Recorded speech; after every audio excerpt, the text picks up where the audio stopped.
Hello, everyone. Gilbert here. Welcome to the Way of the Dragon. Today we have look who's here. Oh shit! Why am I here? Let me. I got an echo here. Okay, there. I had to shut that off. Sorry about that, guys. So, what the hell? Hold on, my thing. I'm gonna have to refresh. Give me a second.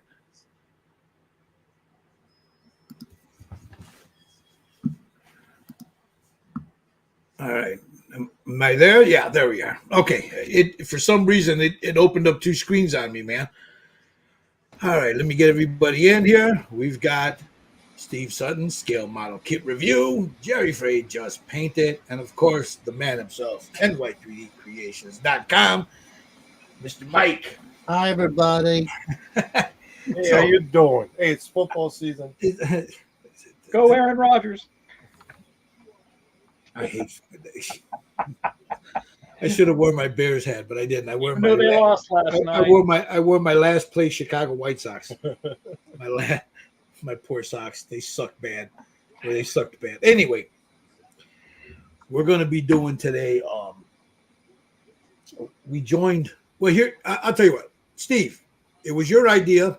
I'm going to put the camera on you. Tell them what we're going to be doing, Steve-O. We are doing this it's special occasion. Boyd Crompton passed away earlier this year, and Kenny over at Hobby Link International decided to do a group build in memory of Boyd, and it's actually the Halloween group build is going to be annually done. It's going to be the Boyd Crompton Halloween group build every year. So thanks for Kenny for that. We decided to do our own little twist on that here with our paint ups with Gilbert here. And we're going to do our own stuff. And 4 busts were offered to us to do from NY3D Creations. One of them was a Frankenstein. I don't have it on me right now. I'm going to do a review of it.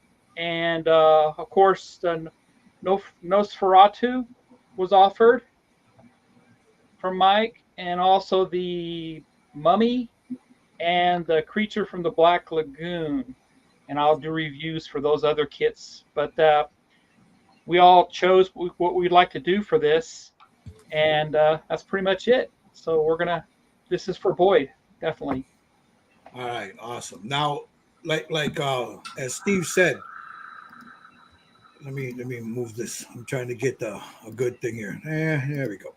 As Steve was saying, Mike over at NY3D Creations, the busy man that he is, he can't join us to paint something. So he offered, this is his contribution. So like Steve said, some of us chose Nosferatu, some of us chose a few other ones.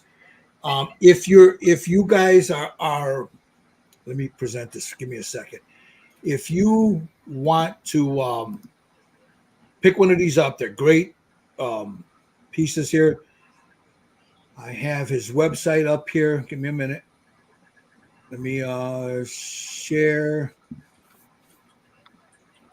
Where's it at? Man, they screwed all this up on me. They keep changing it. Yeah. While Gil is doing his part to figure that out. So basically, Boyd was a huge impact on me. Who didn't watch Trekworks? I think that was the first YouTube channel I ever watched to figure out how to light something and watch him do his weekly broadcast, or whatever it was back then, So I've been following Boyd for years. It's a huge loss to the community, huge loss to content creators, and Boyd was a staple. So my part, I donated to these guys. As you know, they all paint my stuff. So it was nice to give back. Unfortunately, I'm too busy printing stuff, so I don't paint stuff anymore. So they're going to paint it in honor of Boyd, but my donation was to these guys to give each one of them one of them. So, and if you want to purchase them, there's 3 different sculpts from Diclick Art, or Diclick, however you pronounce it. I'm not going to get graphic with that. One is the Mummy, one is Frankenstein. So if you go to the categories, Gil. Yeah, I'm going to do that right now. Hold on. I'm just putting your link in the chat here. Okay, so we'll go over to the categories, and I'll show you guys where that's at. So you go here. You can go to the up top. You can go to categories. Top bar. There you are. Up, left. There we go. Item category. Sorry, guys. I don't have my glasses. And then go to busts or new releases. New releases will show the newest that I've put out, and there's Nosferatu that everybody is going to paint. Okay. There's the And Nosferatu. then we also have, so now you have the Mummy, which Jerry is painting. Okay. And then you have Frankenstein, which Steve purchased and is going to do a review of, but nobody is painting. And then there's the creature as well, but that's done by a different artist. That's done by Jules. So, but the other three are done by Dyklick Art, and she's phenomenal. I think the Mummy is the best of the set. I mean, she captured the Karloff likeness. I've had a bunch of Garage Kit guys buy that from me. That's how good the likeness is. So. If you're interested, they're on there for sale. They probably won't be there forever, but they're on there. These are quarter scale, Mike? It's available in 2 scales, quarter and third. So, and that's $40 for quarter scale. That's not bad. That's a steal. Yeah. And I'm gonna tell you what, this Boris Karloff. I mean, it looks just like him. Yeah, it's a good skull. It's one of the best I've seen. Yeah, I'm very glad to see that the website is performing well too. Yeah, look at that. Here's the video. I'm showing the video of it. You can see the Boris Karloff there. Yeah, Mike just doesn't show you renders. He shows you the prints. That's the print. That's the other thing is everything on the site. If you're not familiar, that's the actual print. Live in person. No warts. I don't even clean them up. That's just right off the printer. Basically, just enough cleanup to get them to go together, stick them together, and you see all the warts, like I said. So yeah. So if you guys are interested, let me go back here. You go over to ny3dcreations.com, and he's got some really cool stuff on there, guys. So check him out. So let me get rid of this thing in the background here and just put a darker screen back there. There we go. And there is Mr. Lang. There's Michael Lang there. Go back to this. There's Kenny Cochran. Hi, Kenny. If you want to join us, let me know. I can always send you the link, bro. Yeah, he could go ahead and come on and promote the deal. If you'd like to do that, Kenny, just drop me out here. Well, let's see. Let me go over to Jerry's. You got any news real quick while I get this all set up? No, not yet. Well, yeah, no. I'll be releasing a new kit from Just Paint It. It's going to be released either tonight or tomorrow, so stay tuned for that. Just visit my YouTube channel, and it should be coming up either tonight or tomorrow. Very excited. All right, I'm gonna between you and Saul, you're making me poor. Sorry, but there's a little tease right there without the head.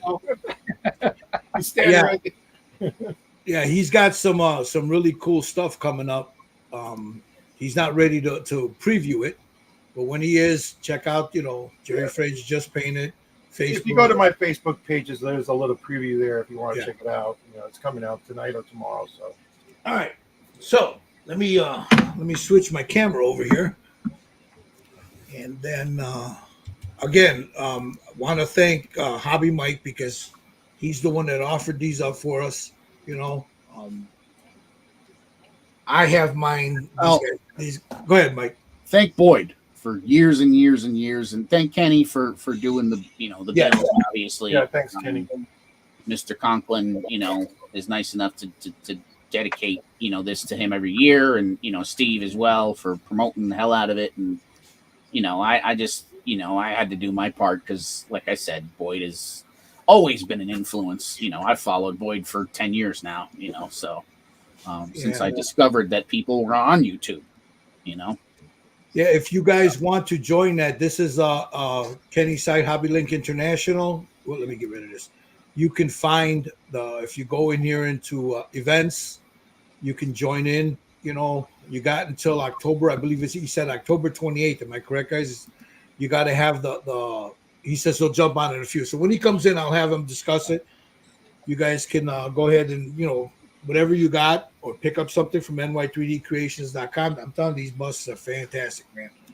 They are fantastic. So let me get my lights and everything set up. I'll show you where I'm at, but let me show you while we're doing that. We've got this Jerry's. Like I said, he's doing the mummy, and there's the mummy there.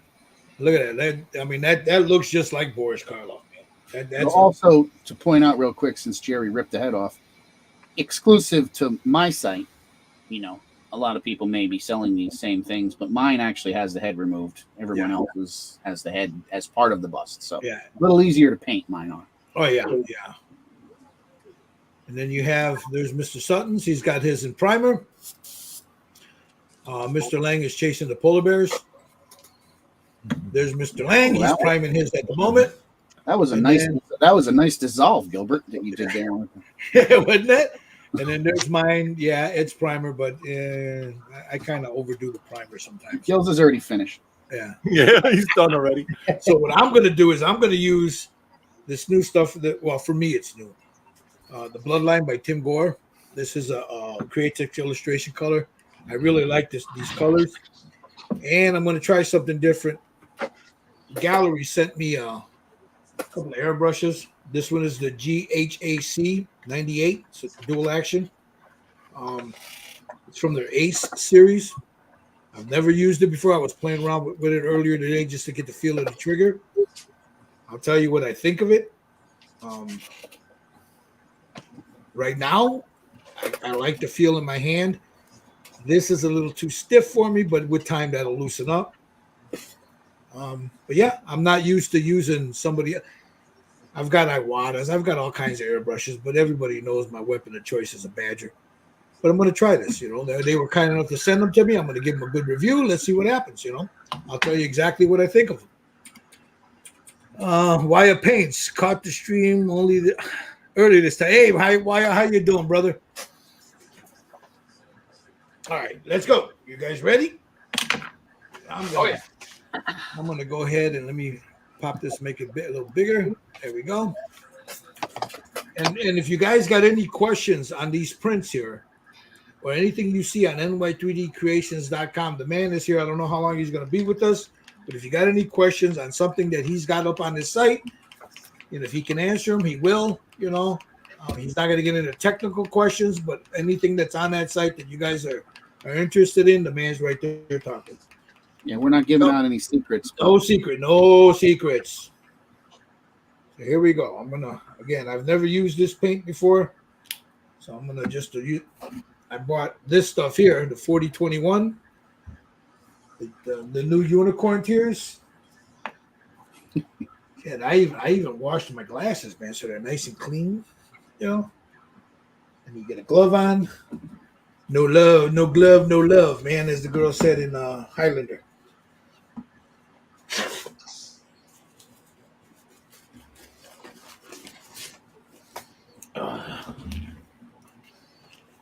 All right, here we go. Let me get this off to the side. The only thing I don't like about this is big ass bottle. I'm gonna have to transfer some of this into a smaller bottle. Make it easier to add a few drops here and there. So I gotta order me a couple of dropper bottles. There, here we go. So I'm gonna go with a 50-50 mix right now, because I want it very transparent. And there he is. There's Mr. Conklin himself. Hobby Link International. What's going on, brother? I'm hoping I set this up right and you can hear me. Oh, yeah. We can hear you really good, bro. Really good. Now, hey, well, we got you on it while we're getting all our stuff together. I'm going to put the thing on you. Talk to us a little bit about this group build, this memorial group build. Okay, so me and Boyd, he got me into doing the Halloween group build probably about 8 years ago. We ran them simultaneously, so guys were jumping back and forth in between each group, and we just ran it, all the way through up until, unfortunately, Boyd's passing. So I said it's one of his favorite group builds, if not his favorite Halloween he always loved. So it was just, how to do it, how to change it over to a memorial build for Boyd, because we do it every year. It'll continue every year. So all you have to do is do something Halloween themed. Guys have done the Kiss figures before because they're in costume, something creepy, scary, eerie, all that other good stuff. You could either post your pictures on our Facebook group, the Hobby Link International group, or you can join the community. and I could grab the pictures from either one of those. The only thing I ask with the pictures is not have anything in the background, kind of make them clean. This way, everybody works so hard on their builds. Why see stuff in the background? You get them to me by October 28th. I crop them all the same size so everybody has the same size pictures during the slideshow. We do the slideshow Halloween night around 7 o'clock, and then I try to make a cover photo for everybody's build. I put the build name and the builder's name on there. So it's just something to do for Boyd, because that dude was friggin' awesome. Yeah, he was. So the Hobby Link International, if people want to join in, you've got a forum and you got the Facebook. You're also I see every now and then you have a little bit on TikTok. You have a little bit on Instagram every now and then. YouTube. Yeah. Well, of course, YouTube. Yeah. YouTube is my biggest one. I gave up on TikTok. I'm not on there anymore because for some reason I got shadow banned. I was doing really? Good. Yeah, I was doing good on there, and all of a sudden I was just getting 5 or 10 views. So I shut TikTok off. I couldn't be bothered with them anymore. So Facebook is my main video one. A little bit on Instagram, a little bit on Twitter, right. But Facebook and YouTube are the big ones. And you have other group builds running throughout the year and stuff too, right? Yeah, we do a Star Wars group build every year.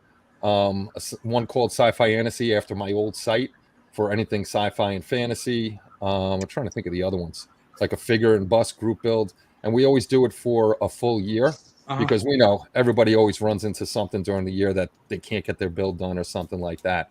So all the group builds are a year long to give everybody plenty of time. Sweet. Now, can when these are when some of the guys, if they get theirs done, and I know that I think it was Jerry, you brought this up. Can some of the stuff be? I don't know if they have a GoFundMe or anything for the family or anything. Do they? They had a GoFundMe. I know somebody is actually working with his wife right now because people are badgering his wife about what's going on with his models and stuff like that. And he had asked everybody just to back off his wife. Okay. So she's figuring out how she's going to sell the models and all that other stuff to bring in some cash. But there hasn't been a GoFundMe since the one Boyd did and the auction that we did, because we auctioned off a whole bunch of models and stuff like that. If she's actually, I don't like to bother her too much, but if she needs help, we would do something like that again, another GoFundMe or auction or some good stuff like that. Yeah, that's what I wanted to find out from you. And again, I didn't want to. That's something you don't want to just ask, the family or something like that. There, so I didn't know if you knew anything about it. So, but so what are you doing for the GB on your site? Is there something in particular you're doing? I finished mine already because I am the slowest builder in the world. I did you probably seen it on Facebook. I did the Jack Skellington diorama from Nom Nom. It was a 3D. Yes. Yeah, so that guy's back over there somewhere trying not to collect dust. So I got to take some good pictures of that, but that was the one I was doing. And then I think I'm going to try to squeeze one more in. A few years ago, I did Mickey Mouse as Jason Voorhees. So I have Goofy as Leatherface. So I'm going to try to print him up tonight and do him on the live streams up until Halloween, so I could hopefully squeeze the second one in. I know Steve's got like 15,000 he's doing right now for the group build. Yeah, there's the thumbs up. Yeah, I'm trying this bloodline paint. So far, let me get a little better light on here. I like the translucent on it because I could see the under. I don't want to lose that undertone that I put on there. How you like that MRP paint, Kenny? Me, I don't have MRP. I actually just got rid of all my. I'm sorry, the Pro Acryl. I keep calling it MRP. The Monument Hobbies. Dude, I fell in love with the Pro Acryl paint. I told you you'd love it. I got rid of all my other paints. I sent them over to my friend. He wanted to try out the scale 75. I did like scale 75.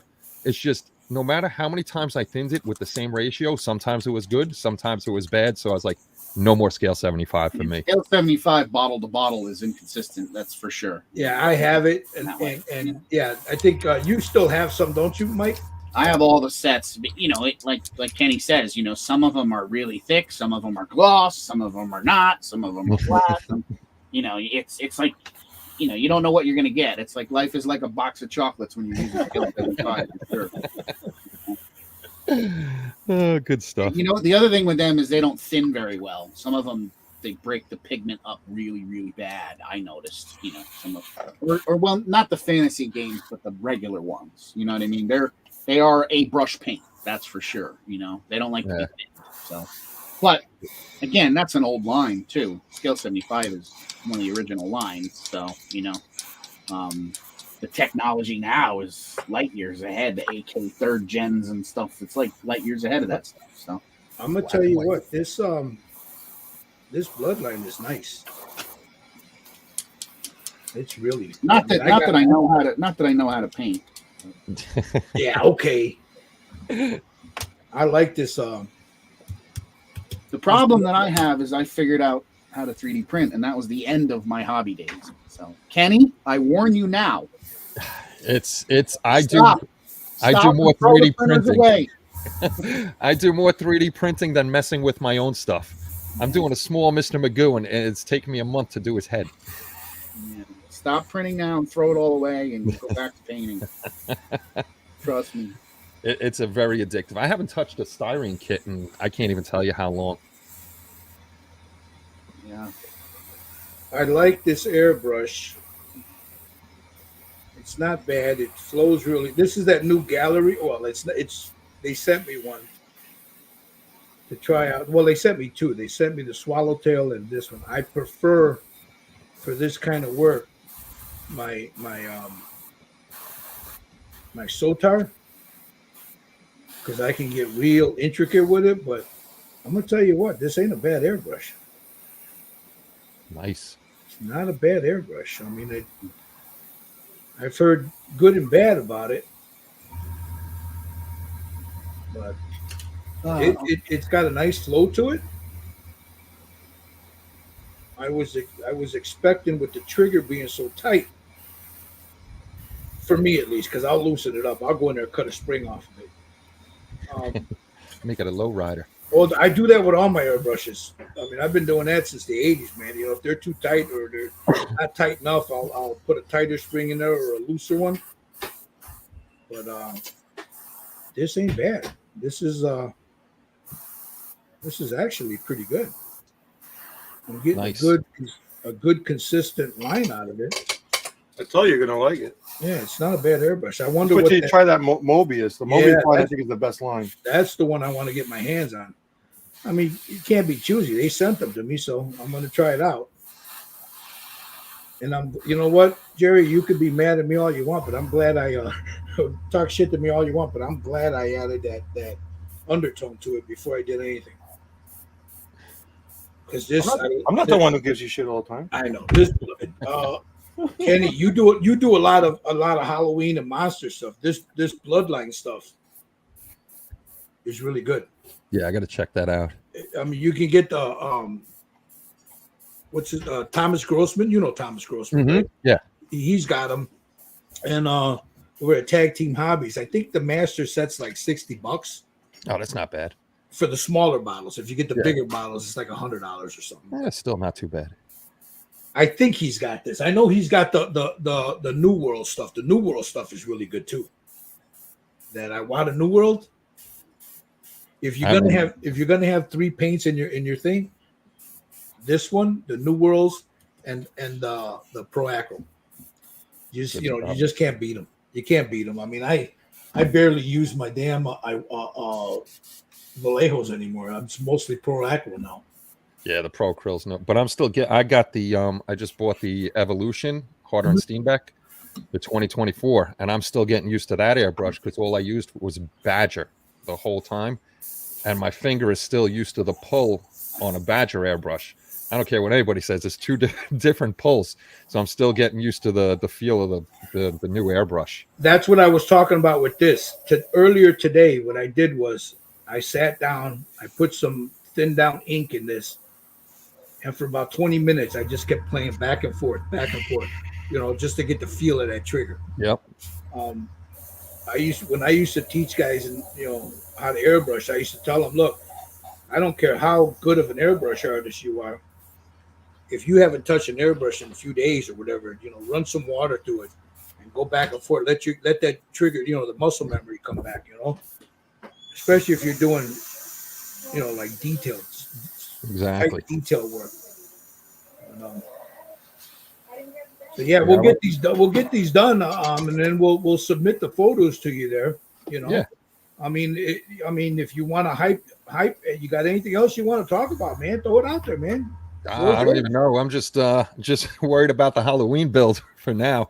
King Bob just said in the chat that there's the Chris Cortell Classic 101 Cancer Awareness build. Is that on? No, that's not Hobby Link. That's something they're doing on YouTube. That's on Bob's channel. I know Bob's one of your followers, Kenny, right? Isn't he? Yeah. Bob is one of the guys that it's always on the site and around. Another cool dude. So how you doing, man? We're killing you there, Kenny. It's weird. They got overtime, then they don't got overtime. It's just now I live in Jersey, so I'm up at 4 a.m. to leave by 4:30 just to make sure I don't hit traffic going to work. So it's and by the time I get home, I'm dead, so I don't even want to touch anything. But now the young lad, Kenny Jr., he's got a girlfriend out your way. Out here in this area? Yeah, he was traveling. Now she goes to Penn State, but he was traveling out there to go see his girlfriend. I forgot what town she lives in. It's like 20 minutes outside Chicago. Uh-huh. But yeah. It's funny how kids meet kids these days. It was on Snapchat. Yeah. Yep. I was like, dude, I met girlfriends at the park or the bar or I had to go outside to meet girls. Yeah, you didn't go on the internet and do it.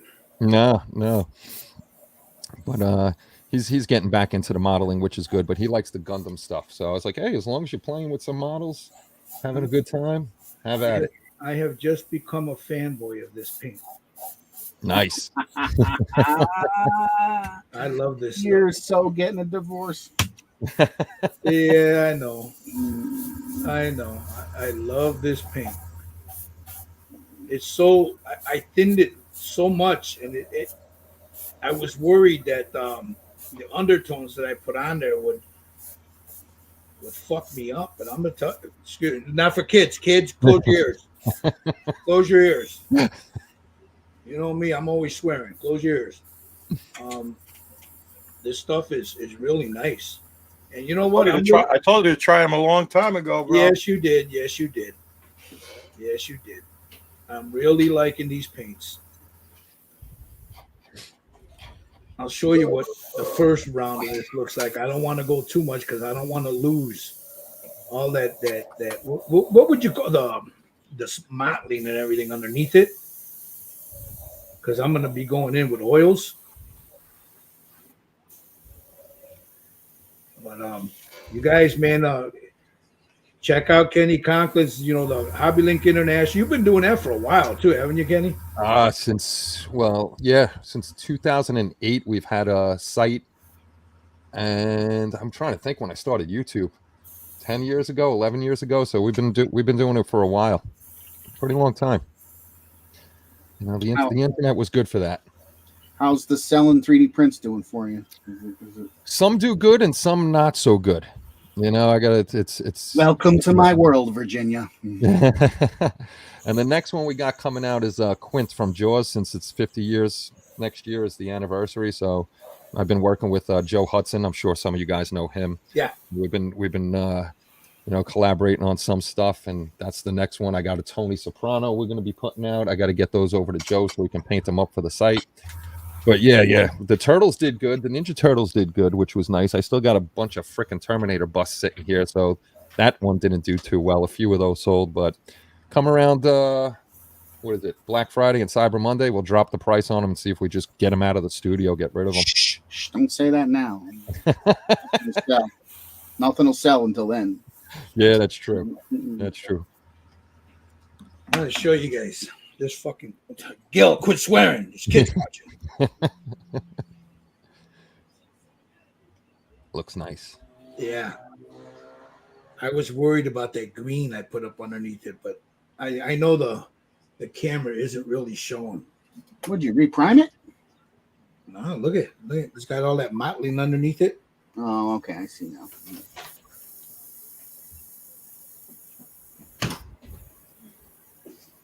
You can see all it's not showing real good.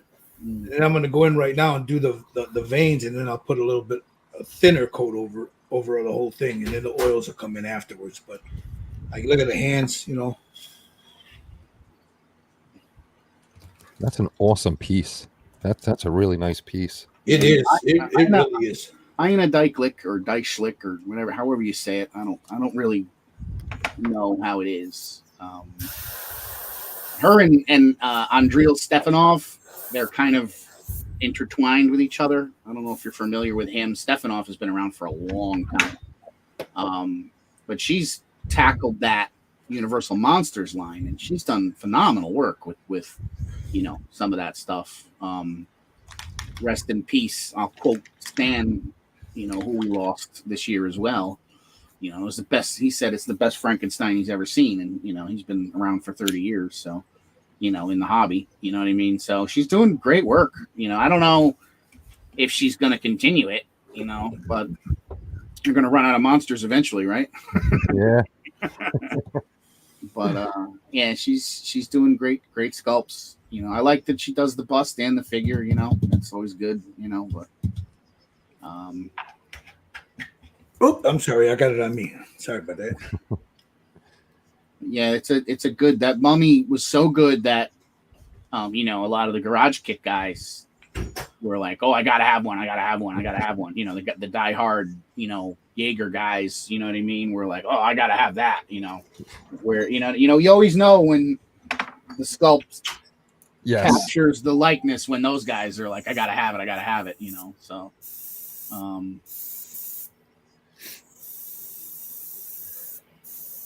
Well, it's funny. I get a lot of well, I'm sure you get it way before I did. 3D printing isn't really modeling.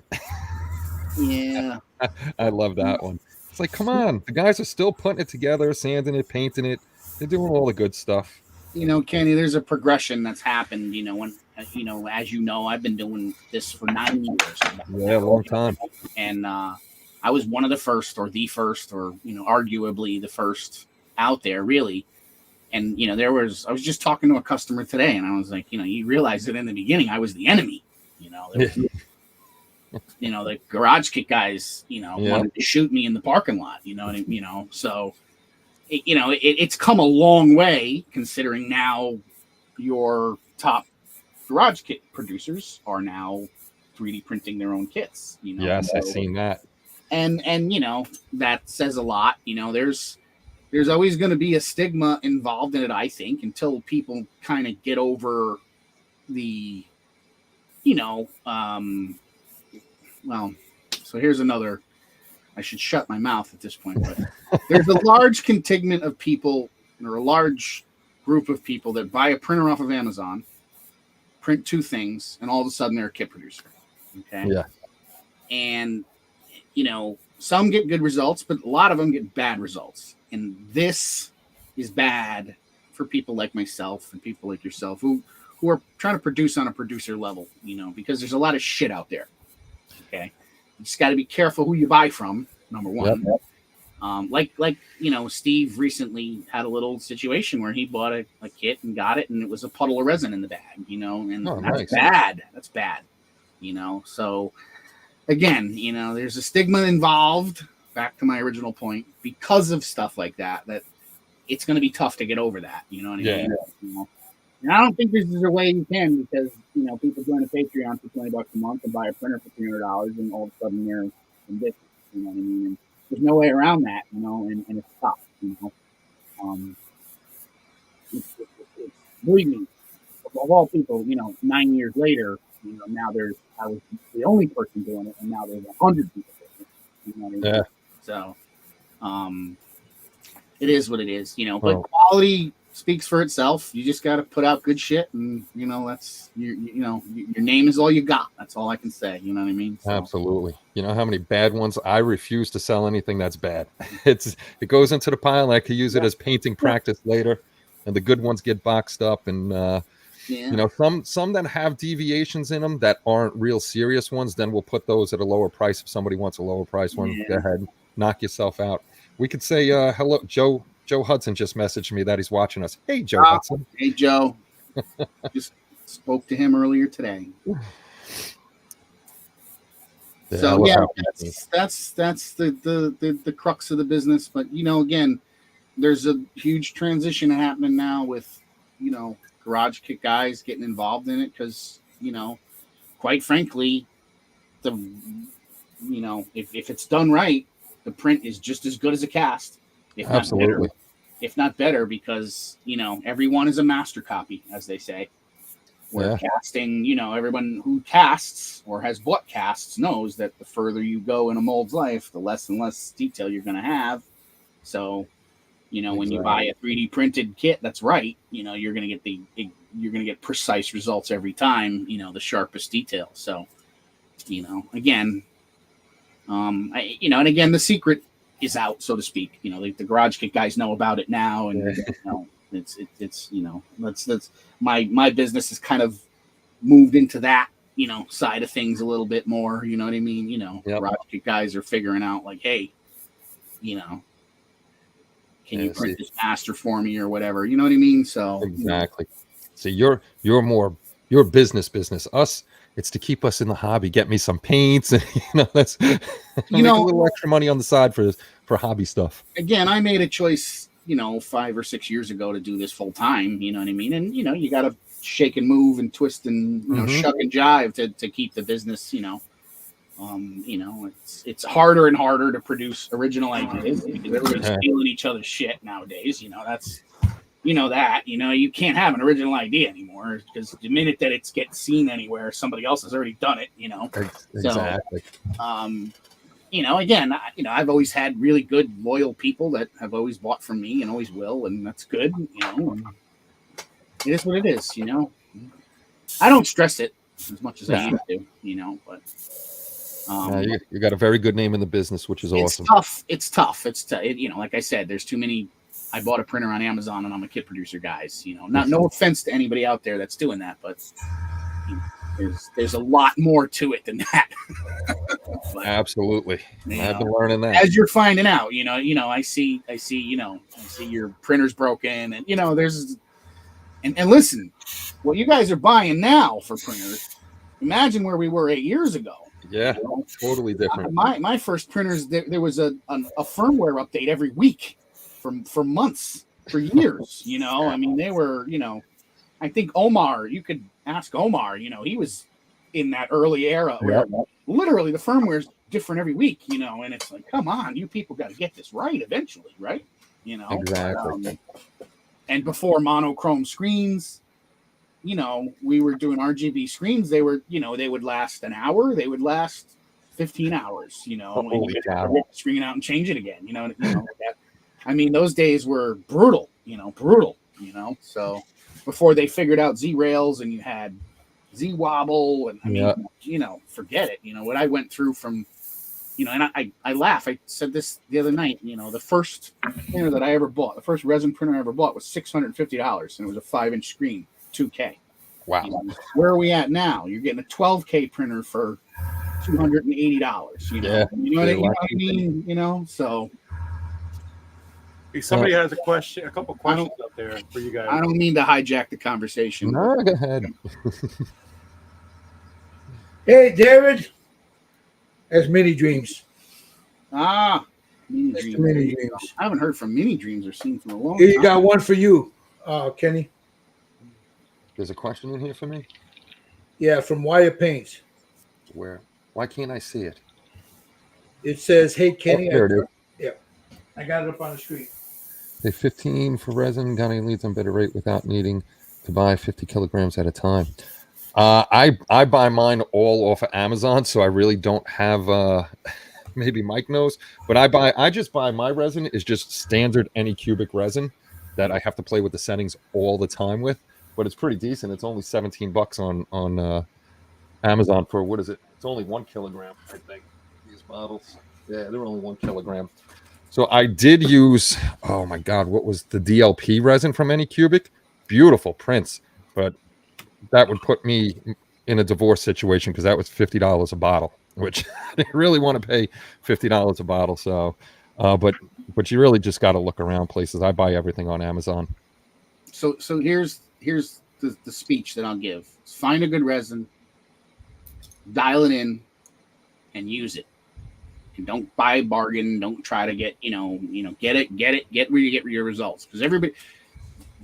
The common myth is that, oh, what's your settings? That's going to work. It's not the case. Humidity, relative temperature, relative humidity, ambient temperature, the temperature of your resin, the type of printer you have, all of that affects results. So you need to figure your situation out, dial it in, and then refine your process and stick with it. That's the advice I've always given anybody with 3D printing from day one was find a filament you like and just stick to that and keep using it and figure out your settings and refine your settings. And because if you're changing brands every week, how are you going to get consistent results? So not at all. Yeah. And that's what I found out with these. I had to get the heaters for these because I'm in the garage. Yeah, there you go. And your situation compared to somebody else's situation is completely different. You're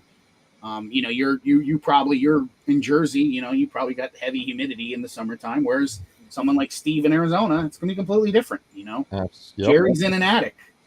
His situation compared to your situation in the same state are two different things. So again, it's you gotta figure it out and stick with the process. So to answer his question of where to find it for the cheapest price, it's not necessarily the cheapest price you want to go with. You want to go with what works. So great point. Great point. Yeah, like I said, I just stick with the Anycubic standard. I have no problem with that. I got my settings for that. And my settings, like you said, my settings change according to the time of year I'm printing. Absolutely. I just said this to somebody the other day. I was at 2.6 seconds last month, and now I'm at 2.4 seconds. And next month it might be 2.8. I can tell. I've been doing it long enough now where I can tell when I take the supports off, I need to go one way or the other, or whatever. And you know what I mean? So. I am glad I went with that green and modeled it. Look at that. That thing looks nice. That's this stuff right here. It's the old Bloodline, the old bone white from Tim Gore's Bloodline. I like that. And now, of course, I'm going to go in and do other colors. I'm going to do that right now. I'm done with the airbrushing. Now comes the oils. So, yeah, Waya, he says... yeah, I have dialed in settings for the cheapest resin I can find on Amazon. I use a mix of Geode, Rich, Opto, Sundude, cheap, super cheap, no issues. No issues yet. Just hope to cut costs. Yeah. I mean, listen, it's everybody does it, however, just, dial it in. Resin prices have gone up a bit too, so it's getting harder and harder to find a nice cheap price on it. Because so many people are jumping into the hobby now. It's like, hey, we can raise those prices a bit.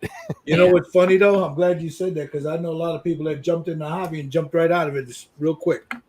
Yeah, it's not a cheap hobby to be in. Well, it's not. Look, I get people all the time that ask me how come I don't print my own stuff. Because I don't want the goddamn aggravation. I refuse to help. No, Mike would help me, but it's when I tell everybody, should I get a 3D printer? Fine. So here's the question. Or here's the situation. How much time a week do you spend on your hobby painting and building? 8 hours, 6 hours, 5 hours? Whatever that is. Cut it in half. Because half of it is going to be printing now. The other half is going to be painting. If you're willing to do that, by all means, go buy a printer tomorrow. And I'm not willing to do that, then, because it is an entire hobby all in itself, figuring it out, so that's what I tell people. Right, I'm going to run and hit this with a Matco. Give me a sec. I'll be right back. Hey, Arthur, what's up, bro? Is that Arthur Vergney? Or just a different Arthur? There's the rattle can. Yo, the IPA bro, you can get it cheap if you buy, like, I bought a case of IPA from Walmart. And I got it cheaper from there. Check it out over there. It might be cheaper getting the big 1 gallon than getting those small bottles and stuff. So check it out. You know. So Man, you guys are live everywhere. Got YouTubes and Facebooks and oh, you see Arthur's on the channel too, and Hang, hi Hang. I can't. Hang's here too, huh? I mean, Yeah, I Hang is can't everybody's follow. here. Yeah. I can't follow Arthur. Thank you for all that you've ever done for me, my brother. Yeah.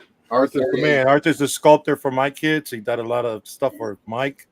I've been dealing with Arthur Vergney for V3D. I've been dealing with V3D for 7 years. You know, I mean, as far back as the Ripley, you know, kit, all the way through Jeannie and Willie and Raquel and you know, you name it. He's an awesome guy.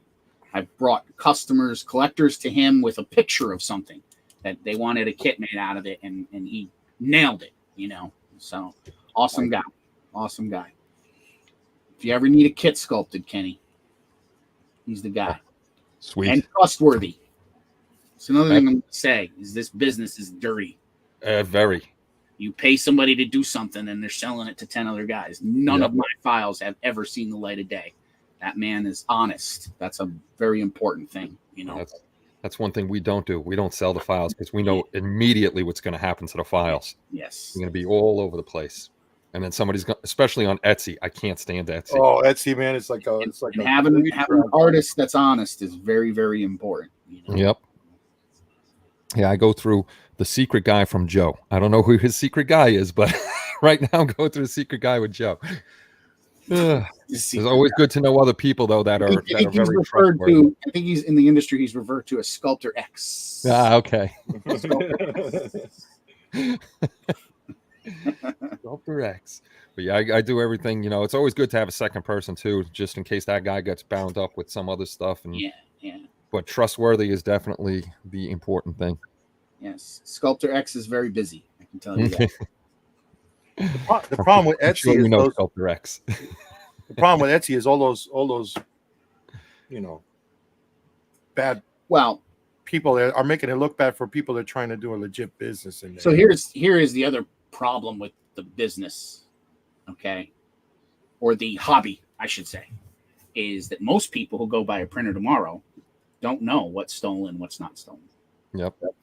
99% of the people that may buy on those sites like that I won't name because I don't want to promote them, is they don't know that they're buying something that's stolen or whatever, because they don't know. They just don't know. You know, how do you know? You know what I mean? You know, some of them are so legit looking that they're, you know, you think you're buying something brand new from somebody. You know what I mean? You don't know any different if you want one. So, you know, you got to educate yourself and really look and pay attention, you know, and I've supported artists, you know, all my time, you know what I mean? You know, I mean, going back to, I've got 14 terabytes of files, you know, I can't even tell you how many thousands, it's got to be tens of thousands at this point, you know, in material that I have, you know what I mean? You know, a lot of it is because the sculptor is good, and, you know, I'll pay that $20 or $25 because it's, you know, listen, keep going.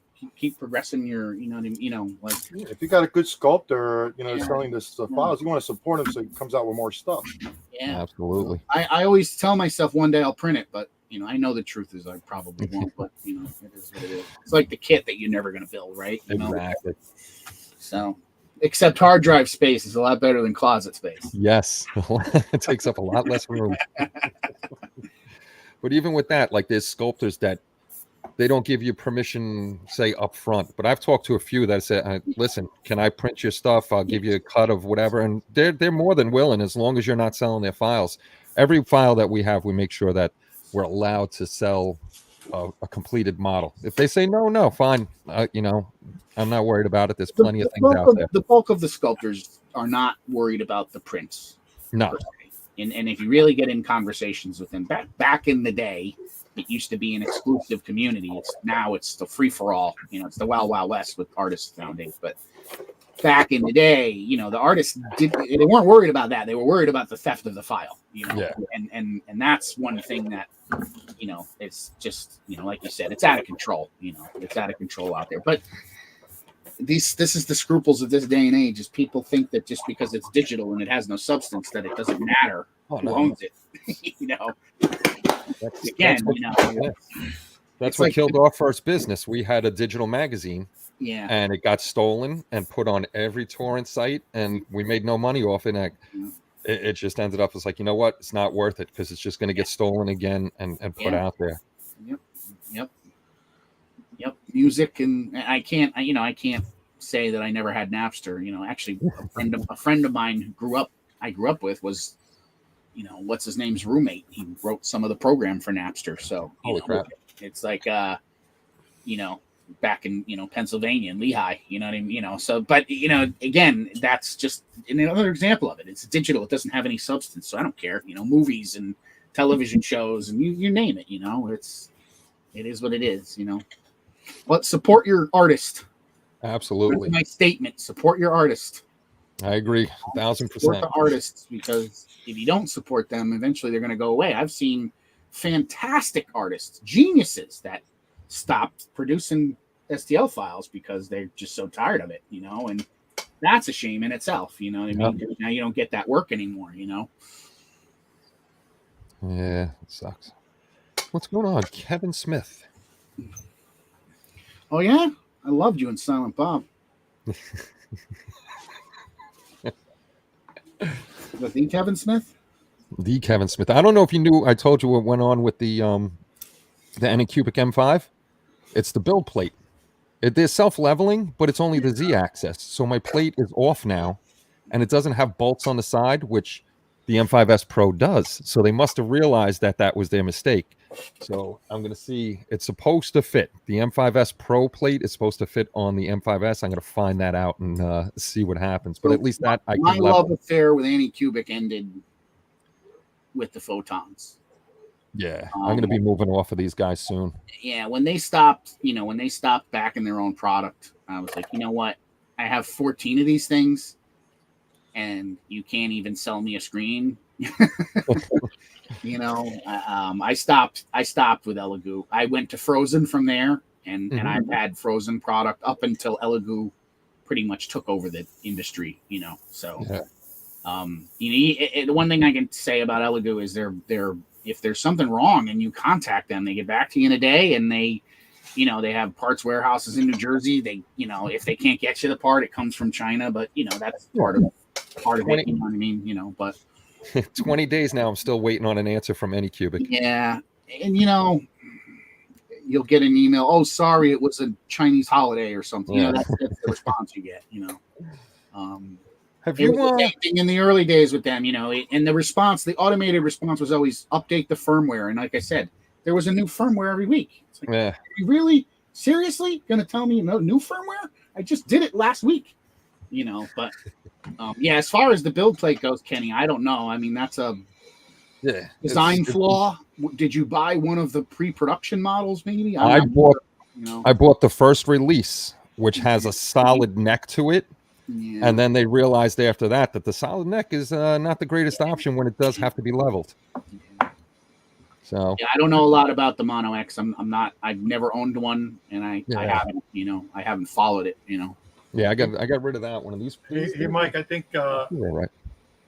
I think somebody got a good question. Oh, I can't see. I don't even know where you're looking, Jerry. Where? The comments on where? Private chat, and then you got comments on top of your right. No, the right of your screen. Oh, look at that! There they are. So David Shaw put up a good question there. So you're talking about David, right? Mini Dreams. Selling part on the selling part of 3D parts or kits. Printer about $300. Secure station, a bottle of resin. File can be $5. People are listing them. In my opinion, overpriced. A set of wheels $50. A body $100. A full kit. Well, the car. So this is a totally different, scenario. The car side of things, the auto side of things, is totally different. Mini, I think you're right, in a sense. But at the other time, and the other part of that is, if you're getting good results from somebody, if you're getting good results from somebody and they're charging money, it's just like anything, I mean, yeah, everybody wants to pay $5, but at the end of the day, if you're paying $5 for a piece of shit, Yep. My father always told me when I was a kid, looks like shit, smells like shit, tastes like shit, it must be shit. I didn't mean to swear, Gilbert, but I had to. I don't care. Hey, we're beyond that, bro. So don't worry about it. But you know what I'm saying? You Mini, to answer your question. Okay, yeah, it's $50, but is it a good print? There's your, we were just talking to Dominic last night. Car guy bought a car body for a model that he absolutely has been chasing his entire life, and he said he got it, and it was the most beautiful print he's ever seen. No aliasing, no flaws, no, so, again, if you're willing to pay it, I think a lot of the car guys, the problem with the car community is the kits are $30. So who the hell wants to spend $500 on accessories, right? That I think that's the, not to say that it's a cheaper side of the hobbies, but he is right. I mean, who wants to pay $150 for accessories when you got a $20 model kit? So Well, but it's like when you're talking about figures, though, the same thing goes. But I don't think people realize that when you have somebody sculpt something exclusive, that's a cost. That's an added cost because the sculptor wants to get paid, right? Yep. But you also have all the other stuff that's involved. We were talking with you, Mike, is how much time are you spending to print, treat, clean, all that, and then pack, and then all the other stuff. You're doing exclusive kits, Yeah, and everything that I have is washed in alcohol twice. Yeah, that's not cheap. I'm I'm not using a wishy-washy machine. I'm using I have a 3-gallon ultrasonic cleaner with isopropyl alcohol in it. Don't even ask me how much it costs to fill that thing. Okay. But again, it's the difference between doing it commercially or as a hobby. Again, you know what I mean? So, but I find at the end of the day, the price has to be what it is. There's a certain point that I'm at where I can't go any lower, and that's just it, Right. You got a lot of added costs to it that people don't realize. There's a hidden cost that is involved in it. I learned this when I started doing my own, exclusive kits, and there's a substantial cost into doing this stuff. Yeah. And I see people on eBay selling quarter scale figures 3D printed for $90. I know eBay takes 15% of that. Okay. It costs you 25% to print the damn thing. So at the end of the day, you're doing it for $10. By all means, knock yourself out, pal. You know what I mean? When the screen breaks on your machine, have fun. You know what I mean? You know what I'm saying? That's all I've got to say. But again, you get what you pay for. I've had conversations with collectors about this, and it is what it is. It's there you go, Andres Cuvo, homie. I don't know what I'm looking at the YouTube chat. I don't know if that's what we do with our prints too. We add everything into it. The boxes we bought, the packing, the paper towels I use, the gloves I use, the foam pieces that I use to wrap them. Exactly. The bubble wrap, everything goes into our price because we got to make money back, or we got to make a profit to keep going. Yeah, the way of paint say you got to be careful. Like Mike, one of the things that Mike taught me about looking for files is how those things are. Those prints are, those 3D files are sometimes, they don't really make them for you to print, right? Yeah, a lot of things have, what we call resin gaps in them, and if you don't know what you're doing, you can end up with a print that's got wet inside of it, and the problem with the 3D prints is the wet resin is a catalyst to the cured resin. So it will, by catalyst, it's going to eat itself apart, So if you get a print that's wet inside, not cleaned properly, or has bubbles of resin inside of it, it's just going to decay and blow up. How many times do we see on Facebook groups and forums where oh my God, my print exploded and popped? That because it was wet inside. Yeah. Gilbert has a story from Adepticon, a lady with a print literally filling a McDonald's cup full of resin because she drilled a hole in it and it was like pouring out, like dude, it was bad. I felt so sorry for. She had no vent holes in it, Kenny. None. Holy cow! So I'm standing there and I'm talking to her and I'm watching her and she's shaking it and you could hear it. So I walk away for a while. I come back. I'm sorry. What did I just do here? Stupid me. I come back and I'm watching her drill holes in this thing. Oh my God! And little bit, she had like a little micro drill. I mean, it wasn't a big hole to drill. And she's got a big gulp cup, and she's just draining it into that cup. And I said, well, what are you going to do to cure the inside of it out with? Oh, I got to cure the. I said, you better get a UV light and hit it in there. You better wash that thing out real good, because there was a lot of caca in there, man. So here's the other myth of the industry. You clean your kits right, you don't have to cure them. You're right. I'm dead serious. That's crazy. If you clean your kit, and I'm telling you, Kenny, I will mail you one that comes out of my ultrasonic cleaner, the Clean Bath. Yeah, I will mail it to you. It's cured. Really? It cures when you print it. Yeah. What you're cleaning off of it and what you're feeling is the wet resin residue that's left. Mm-hmm. You follow what I'm saying? Yep. So if you're not cleaning it fully 100%, you're still going to have a tacky surface. But if you're putting that in a clean alcohol bath, it's completely clean and it is fully cured. That's the first thing I learned from you. The tackiness was the non-cured resin. But I have a crazy cleaning process. I have dirty IPA that I rinse it off first. Then I put it in a mean green bath. Then I clean it with water, and then I clean it in regular clean IPA. So mine take like 4 or 5 baths even before I'm done. Yeah, well, and again, that's but if you take a print off of out of that final and it's air dried, it should not be. It's cured. It's fully cured. It's because it cures when you print it. Now, again, you could be under curing it when you're printing it. Again, that's settings. Mm-hmm. So, but. If you're dialed in and you clean it right, you shouldn't have to put it in the UV box. So nice. That means more practice for me. Well, again, what did I say? Dial your settings in. Use a resin that you're good at. Find a resin that you like, you're comfortable with, and keep dialing your settings in. Which are many. I mess with Jerry every once in a while. I'll send him something with supports on it. Ask him. He just. Pops it right off. Yeah, he teases me because he won't teach me his tricks. So he'll send me a print, and he'll be like, "Yeah, I'm sending you something." So I get it, and I'm like, "You son of a bitch." So this print,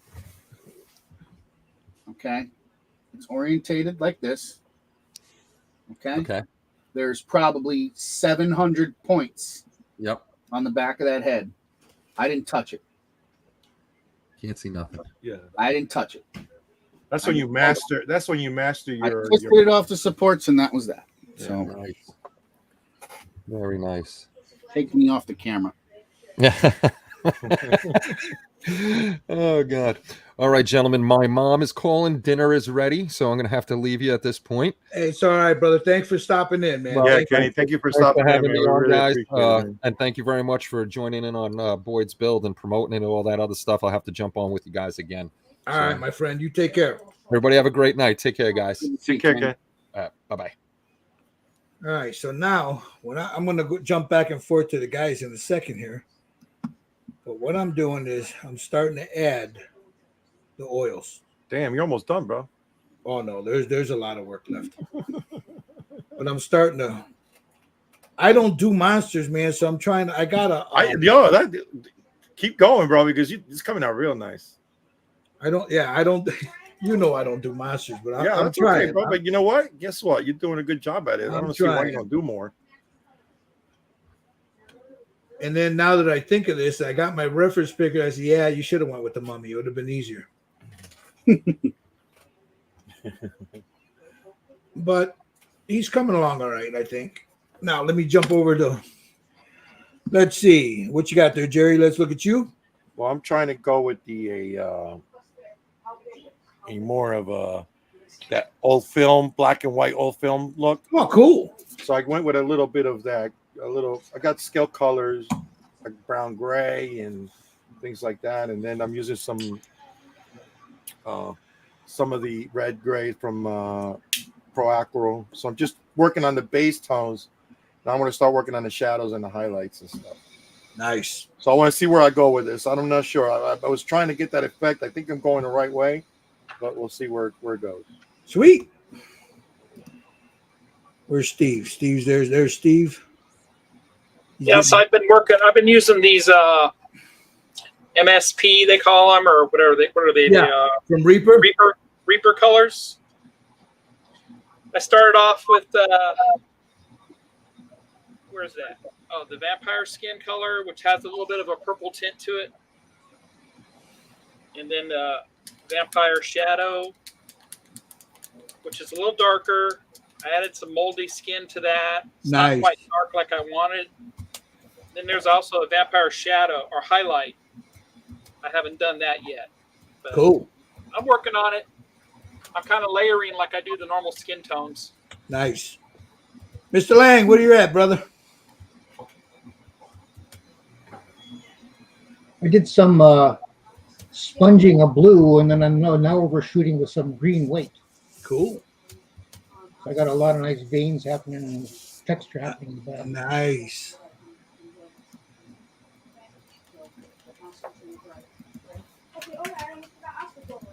All right. So yeah, this is a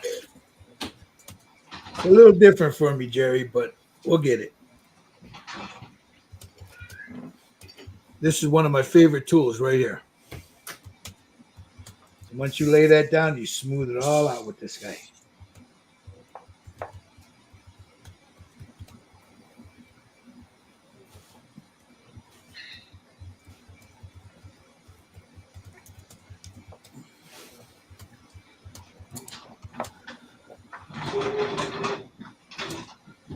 Get a little of that purple in there. So it for me, it's hard to get a dead skin, man. I just a little bit of this, make a little wash here.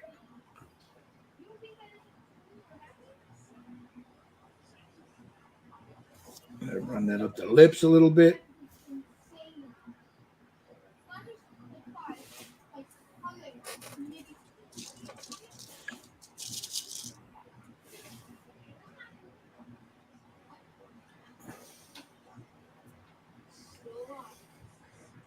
I do love me my goddamn oils, man.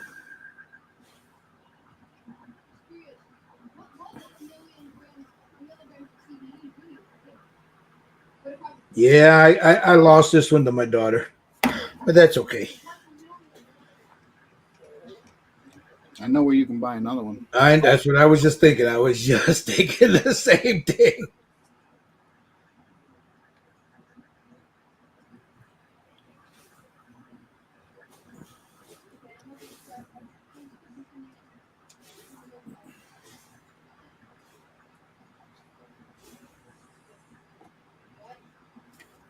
I'm a big fan of these oils. Love me my oils.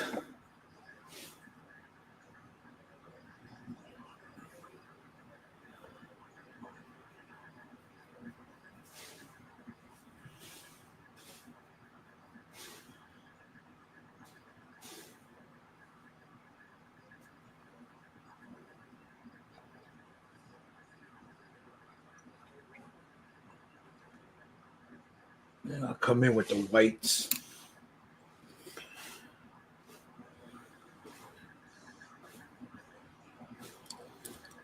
All right, what other color? I need another color in here. I need almost like a crimson. I Like a red ochre. Yeah, that'll work.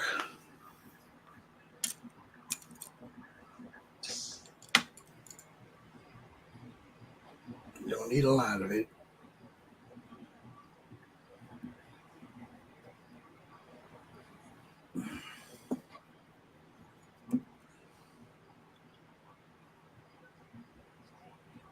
Bring that right in there a little bit.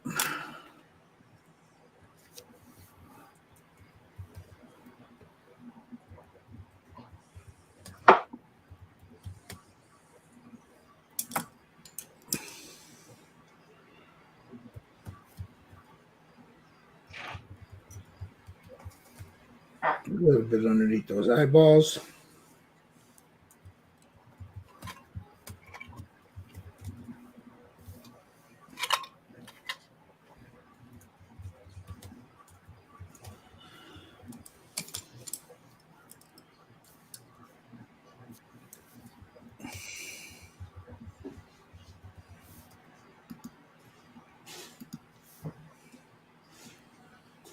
Got a little comment there from Mike.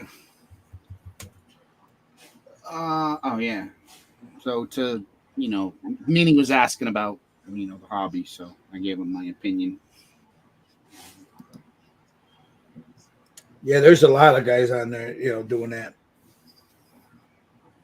Yeah, I didn't mean to hijack the conversation. No, it was great, man, because sometimes you just want to paint, let somebody else talk, And people were asking questions and stuff about it, so the conversation was a good conversation.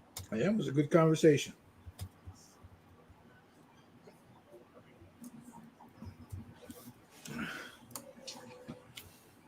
All right. He's coming together there.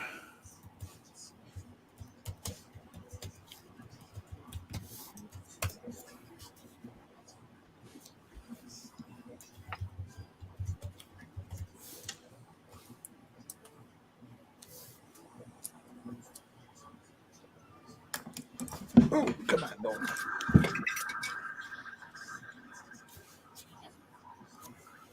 Get those colors in there.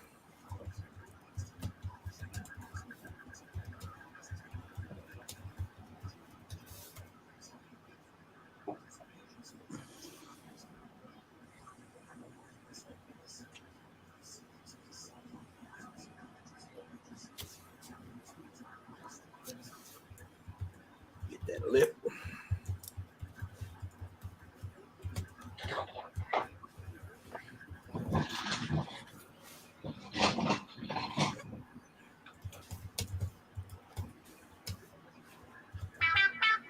Ding, ding.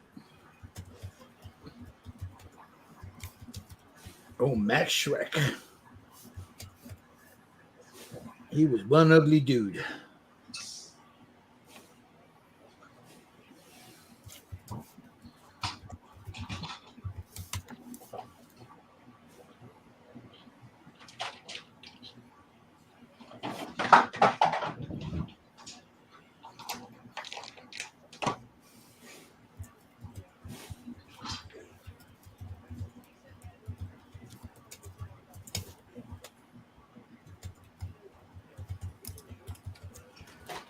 Before we go, maybe we should talk about the next paint up that we're going to be doing too. I'm glad you mentioned that. So give me a minute to put him down so I can stare at him. Yeah, because this way people, if they want to join us, they can order it. I'm going to jump on here right now. Hold on, give me a minute.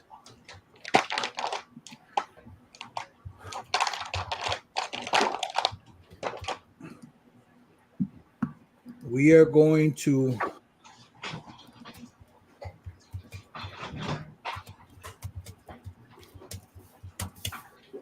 all right, I got it all lined up. Let me hit the present, share the screen.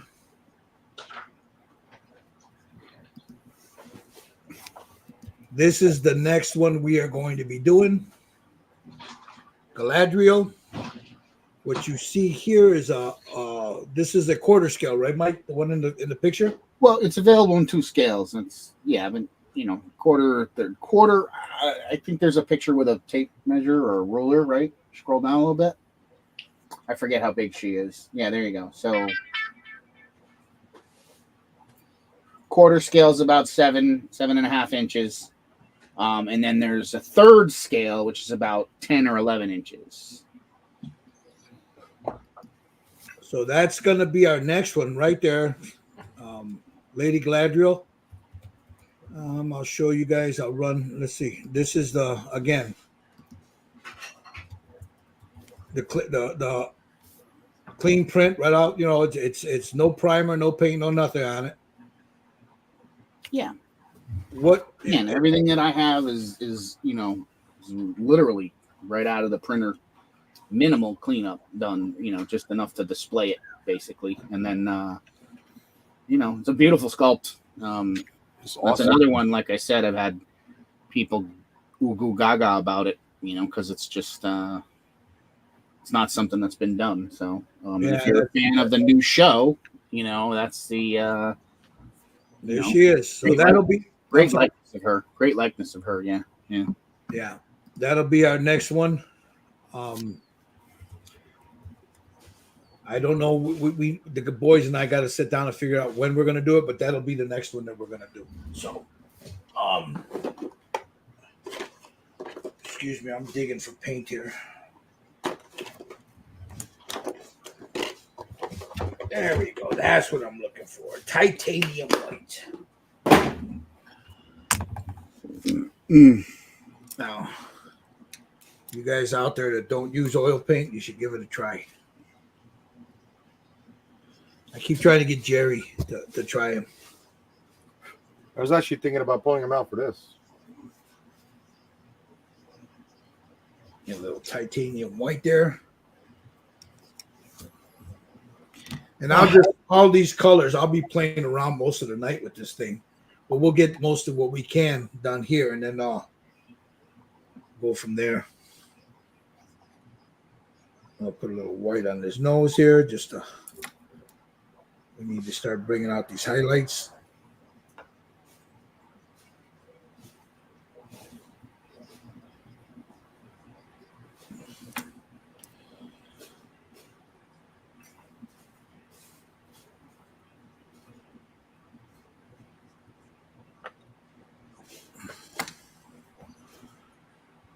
Yeah, this is, you know, you could use your pan pastels if you want.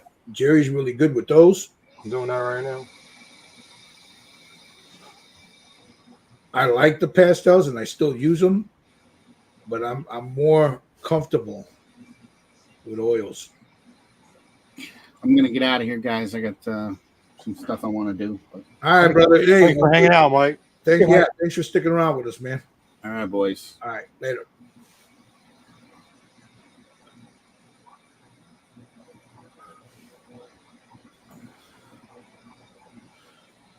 So there we go. We just start adding a little bit of that white to certain spots. I don't want to mess up all that visceral shit that I did there.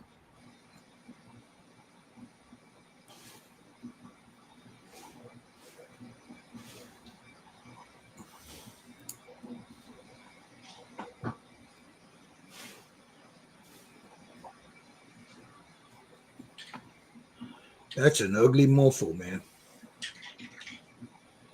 That mofo be ugly.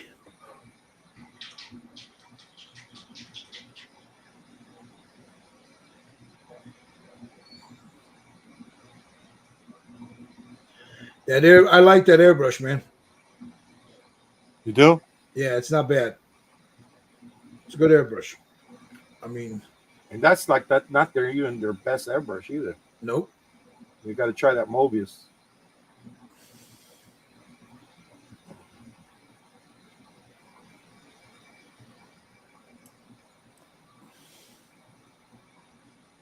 I'm just hoping not to fuck this up because I'm not a monster painter, but I'm kind of digging the way this is coming. I think it's looking badass already, bro. You kidding? I don't like it the way that's coming along.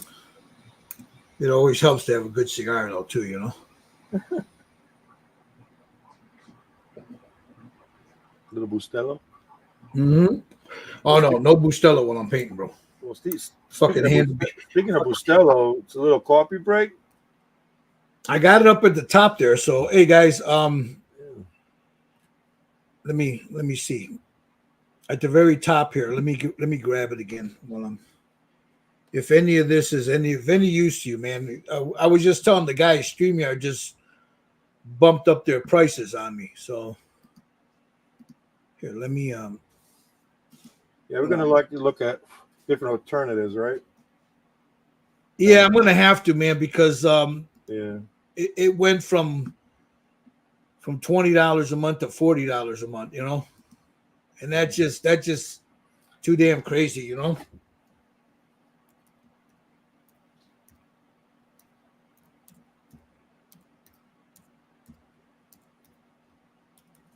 It's too much, you know. Especially if you got like other stuff out there, you know what I mean? It's like, yeah, it's just for what I use it for. You know, we use it for this. This is the only time I use it, and you know, it's just I don't know.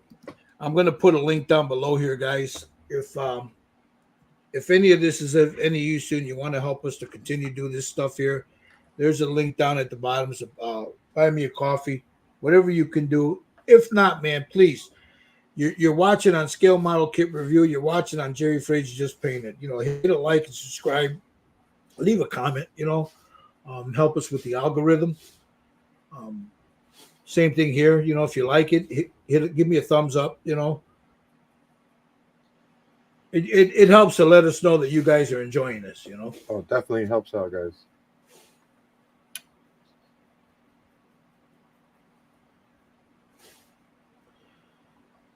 So.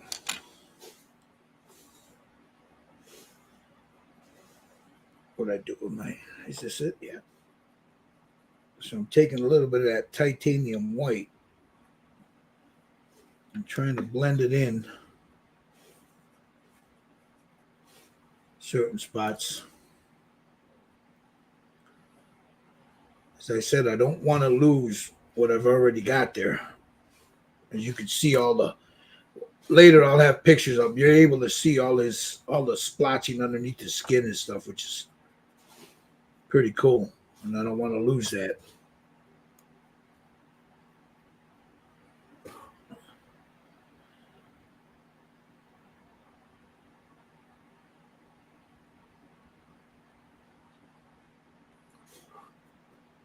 And once this dries, I hit it. It'll be dry tomorrow.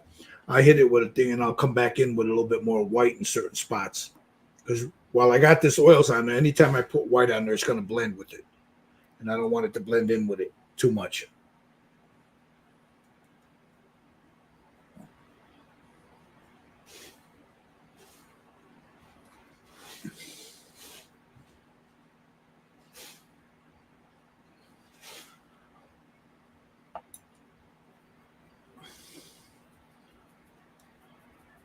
So we just keep doing this. Grab a little bit of this pink and right on those ears, the tip of the ears there.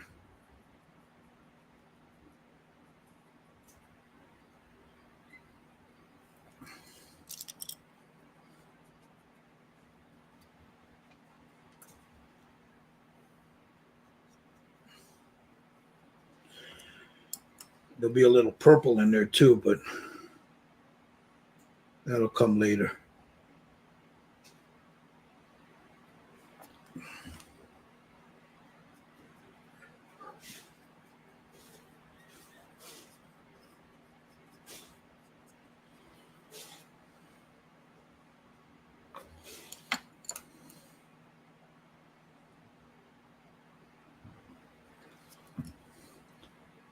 I'm kind of digging this. I don't do monsters, but you know, I'm kind of digging this, Jerry. Good. Dude, that fucking thing looks fucking wicked, man. You like it? Yeah. Thank you. Can you do a close up? Let's look at it. Hold on, Oh, man, that looks nice. let me get this stuff. I'm on, damn you. That looks great. Yeah, look at that. That's nice. Wow. I like the color how it's showing through over there too. Nice job, bro. See, I was afraid that green. No, No. man. Come on, great. So let's get in here. Look at you, monster painter. Hey. Make a wash here and just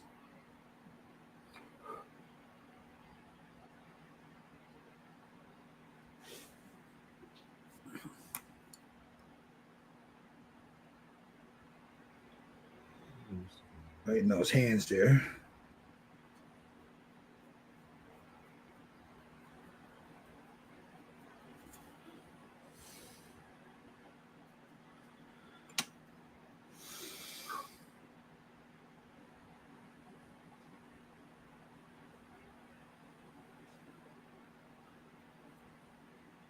It's good to have Mikey in here. Yeah. He shows up once in a while. It's good to have Kenny in here too, you know? Yeah, Kenny was cool.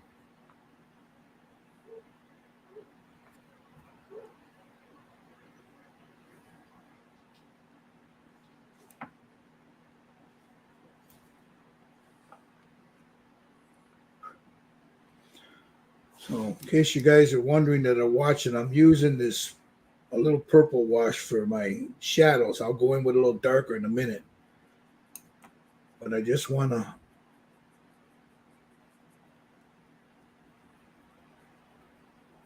it enhances what I have underneath it.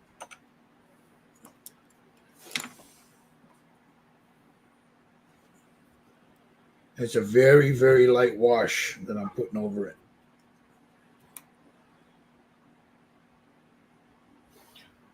We'll have to repaint this.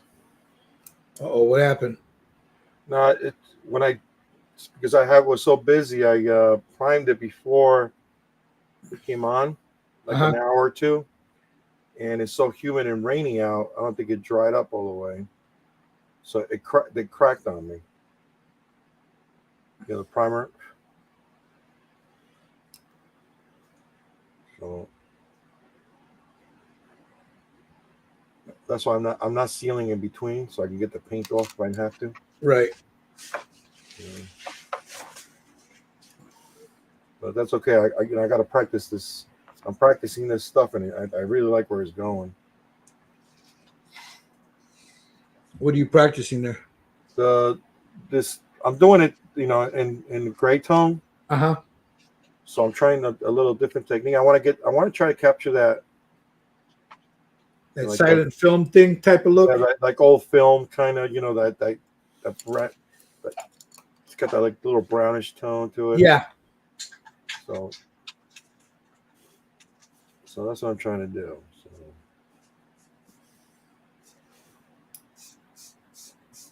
See how it comes out.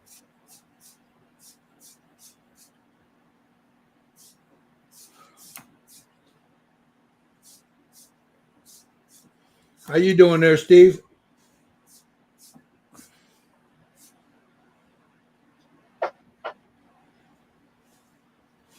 Sorry, I was away. No, how you doing there? I'm doing good. I'm just sealing everything so I can start throwing my layers on and all the colors and stuff, Are you going to use pastels or how are you going to do it? What are you going to use? I'm going to use some like you do the skin tones, the yellow, red, and blue. Oh, okay. On them, and then I'm going to highlight the veins. Then I'm going to put another real clear coat of the basic skin color over that, and then start going with the pastels. Nice. I may blend in some oils. We'll see. There's just a lot going on with his skin, Yep.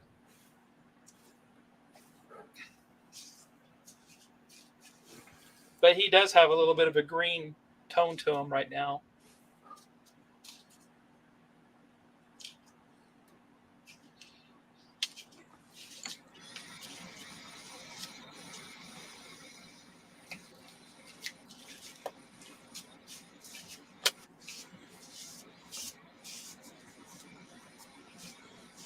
He's all sealed now, so.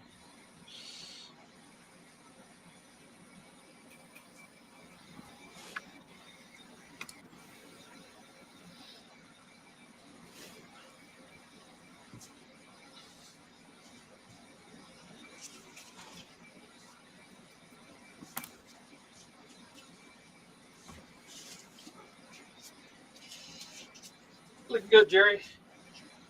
Gotta see how you do that so I can do mine.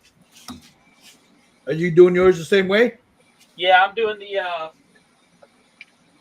Imhotep Arthday Bay. Uh-huh. I'm doing him that way too. I've only so far got this much done with him. I got to paint him black again, and then I got the same kit. yeah. So I forgot with regular resin casted figures, you really got to wash them up really good before you start painting. I would use like a Dawn, like a good Dawn soap or something like that. Yeah, I didn't do that when I painted them the first time, and all the paint peeled off. Yeah. I totally forgot because it happens. Yeah. Yeah, these have been even the 3D resin. This 3D prints, I do the same thing. I wash it with Dawn. Yeah. I usually just wipe them off with a little bit of alcohol, and they're good to go. But yeah, I want to do him into black and white, like you're doing, Jerry.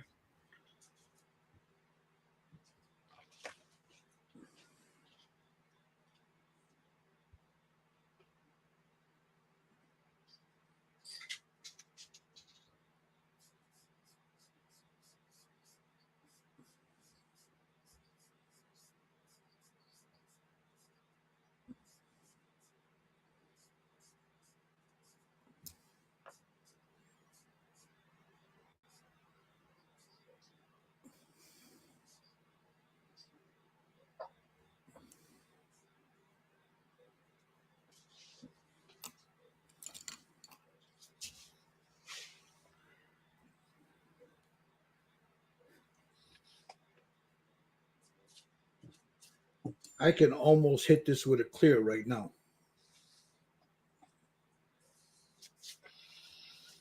But I won't.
Very gently take that off.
And to get underneath this neck, you'll get a shadow in there.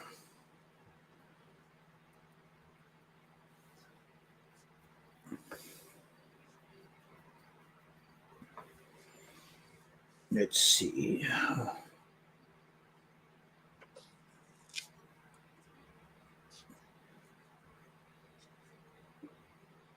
Let's get that in there.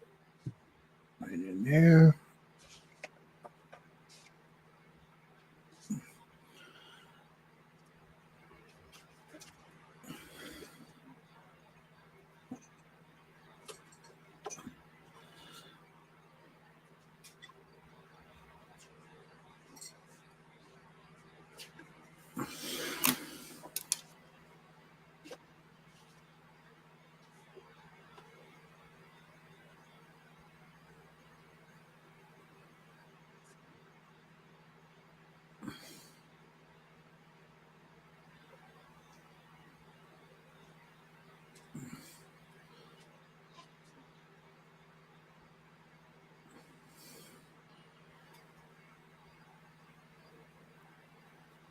There we go.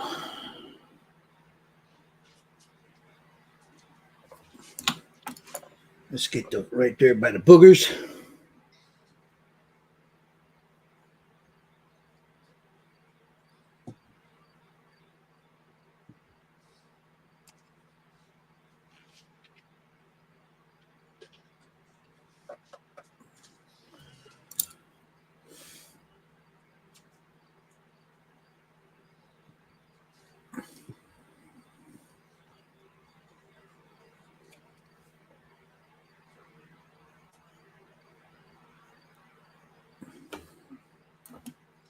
Man, this gotta be ugly.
Let's get a little wash on the top of his fucking dome.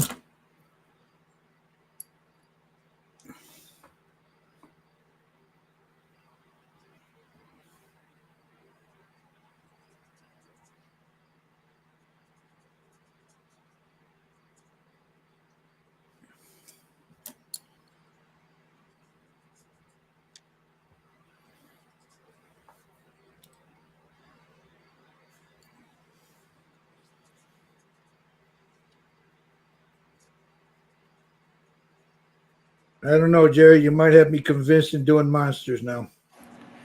I'm telling you, dude. I think you could do really good stuff.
because when you read the description of him on the movie site, he looks diseased, you know.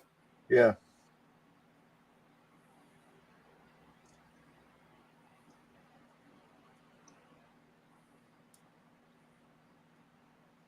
Well, that's the original from like 1922, 22. was it? Yeah, 1922 is a silent movie. Yeah. That's the OG right there. Yep.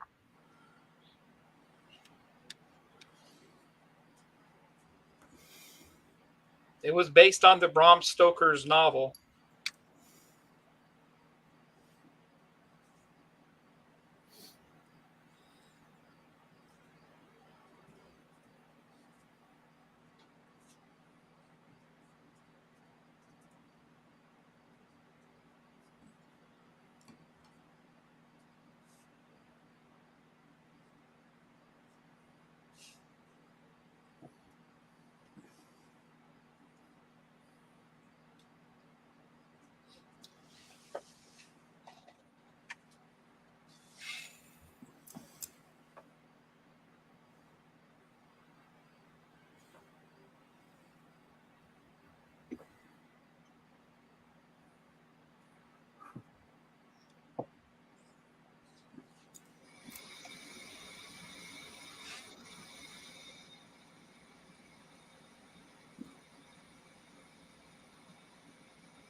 So I'm just doing some stippling now.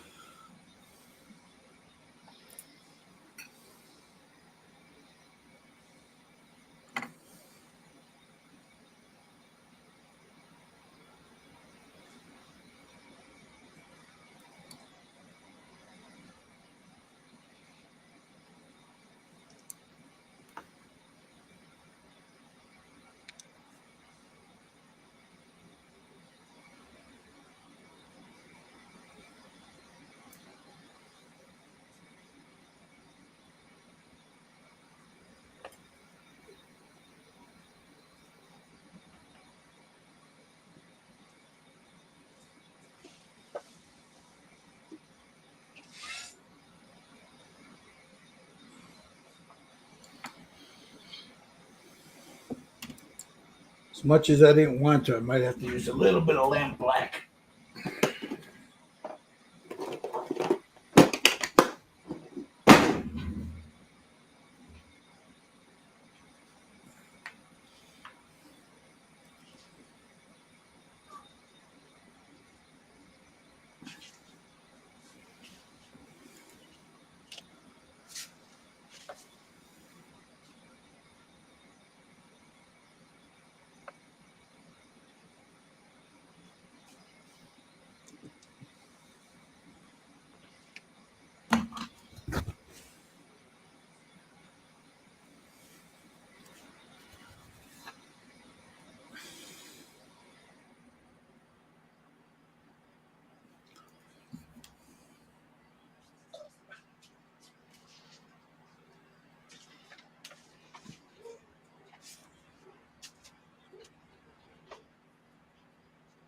There we go.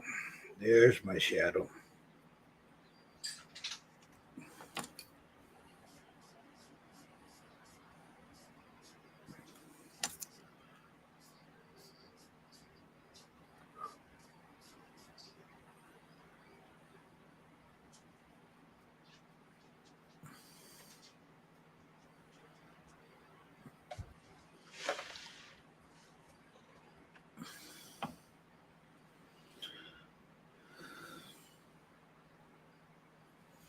There we go.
You guys got awfully fucking quiet, man.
There's a lot of nice detail on this bust. Oh yeah.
I hear it's an airbrush.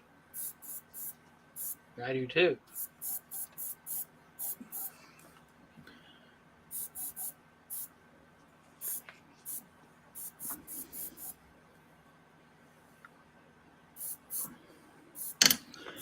I gotta get in there with the earwax there.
here we go.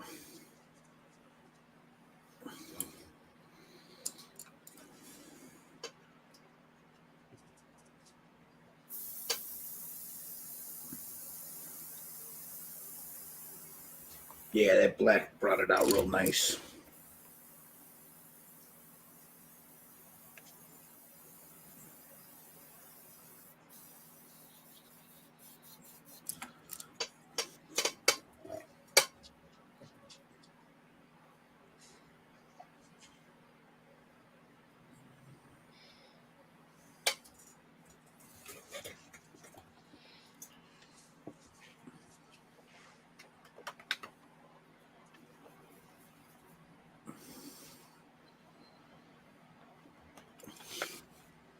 What do you think? Nice.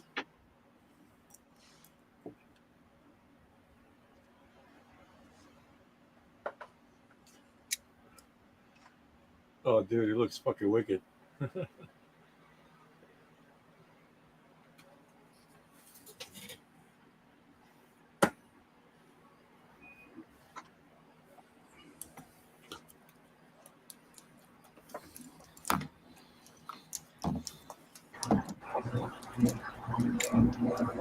To black out the nostrils? Yeah, I just did it just now Oh, with oil paint.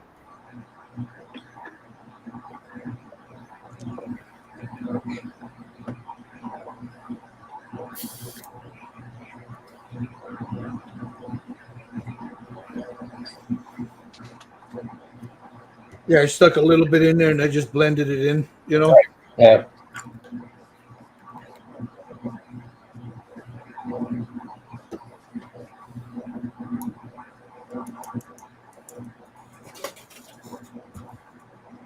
I got to try to get inside of his mouth.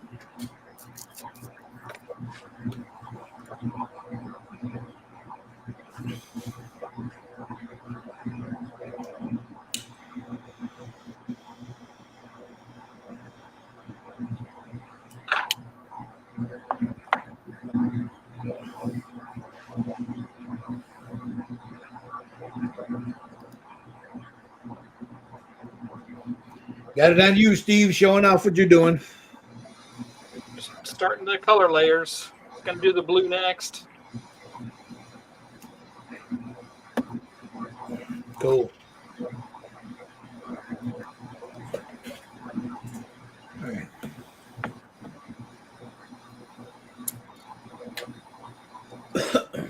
Grab a little bit of this.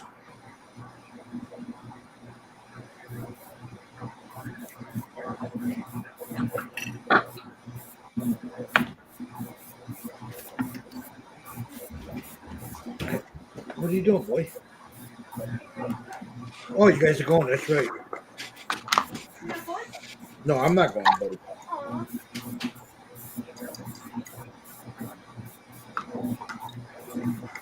It was just the cousins and the nephews going, not me. And Okay,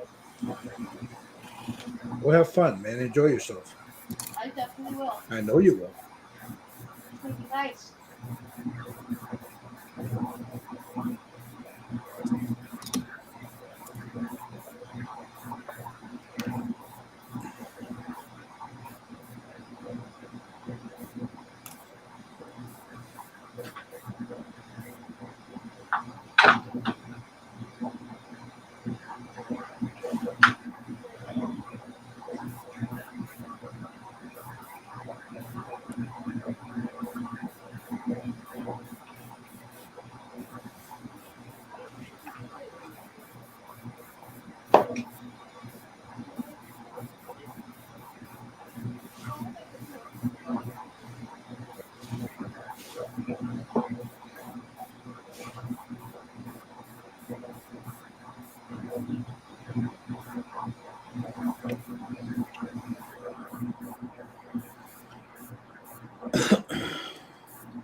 Yeah, I'll be right back. Mhm.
I likes it. I likes it. Hey, Mikey.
Get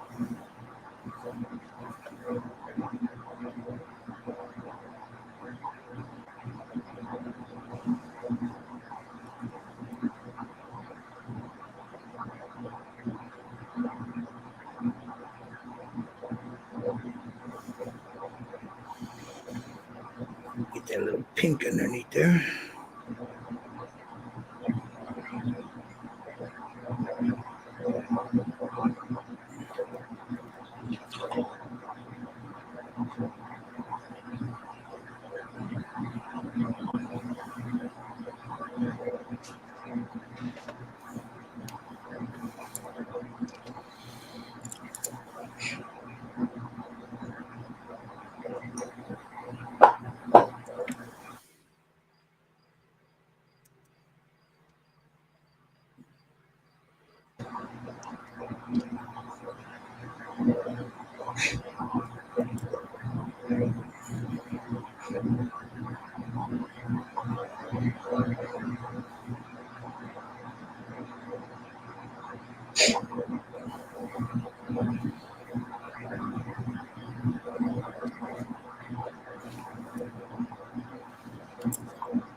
Hey, Doran, can you go get the mail for me?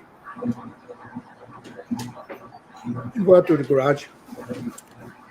She's going to put it up on the porch, I think.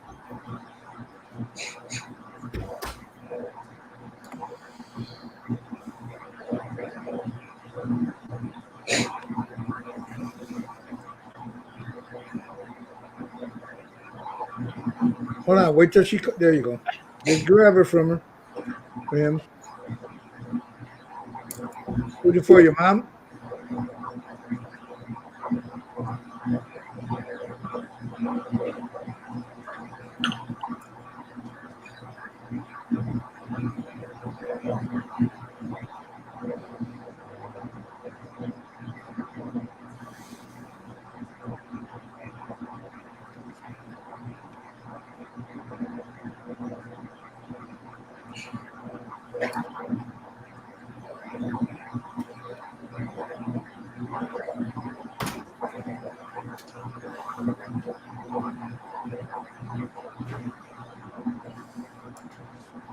Hey, you, Jen?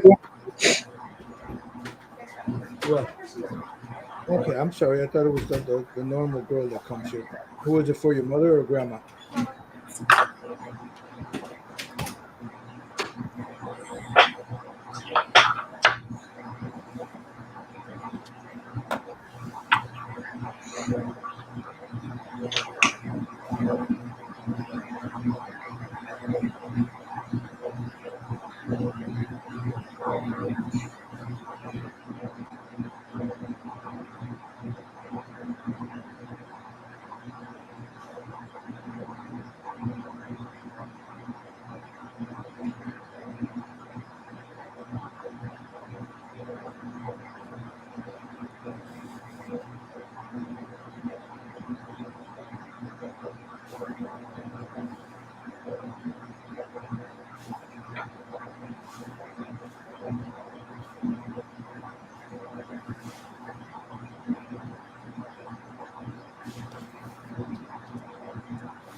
So I'm just trying to add a little. I know he's dead, but he's still got a little skin tone there underneath all that.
Shake it, man. Shake it.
sketchy.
I think the hardest part of this is the fingers, man. To try to get in those fingers.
I see some stippling going on there. Putting the little dots on his skin.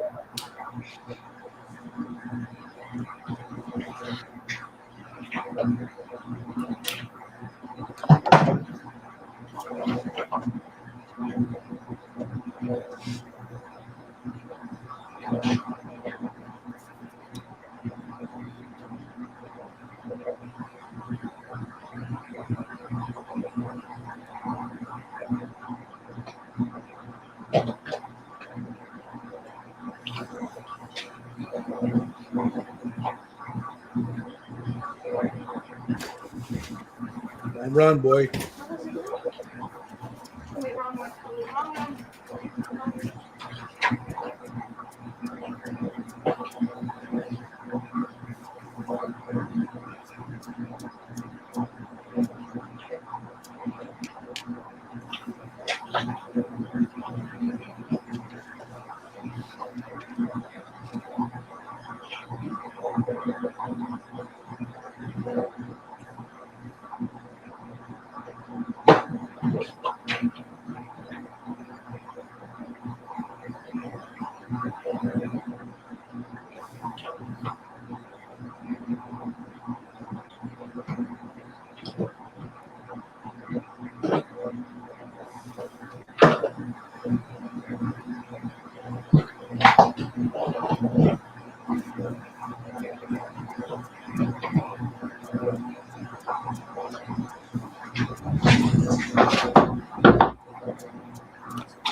All right.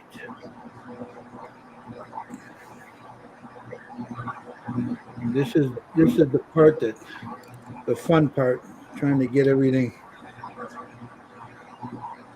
Let's see, let me pull a little bit of this, put it over here, a little bit of this. Let's mix it up and see what I get.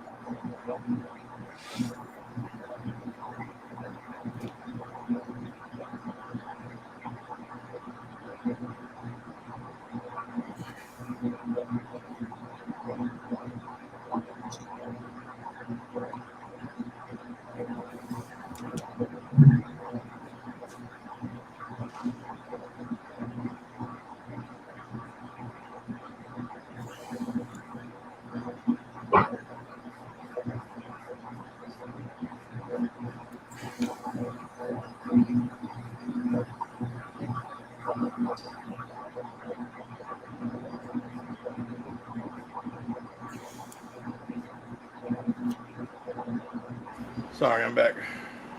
All right. I had to run out somewhere.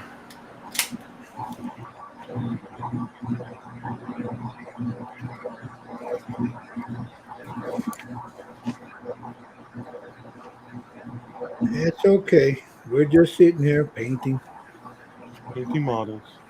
happy little trees.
We getting there. We getting there.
Yeah, Jerry. Nice.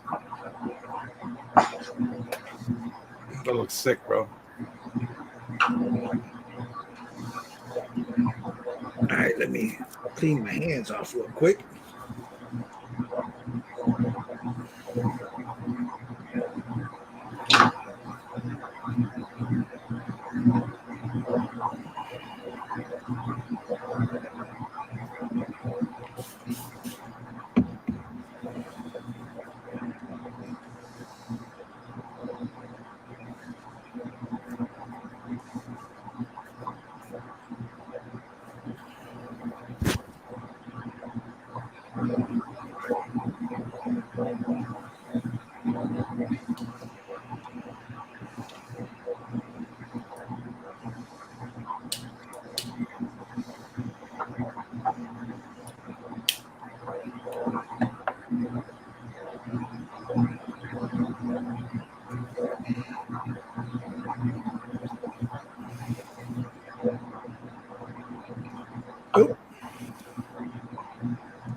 Okay, let me see. Let's go. Where the fuck is my phone? Oh, there it is.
Okay, let me sit him here for a second.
Let's see.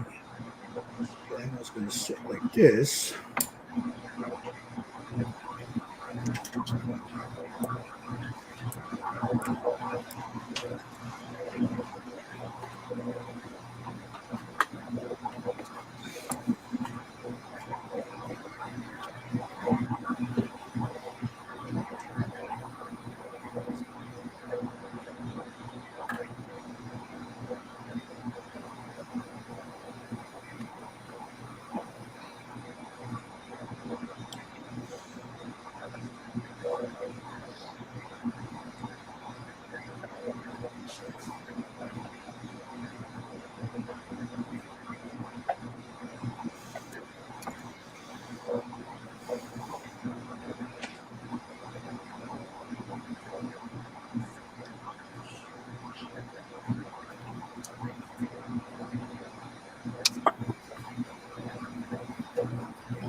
Okay, let me clean this off.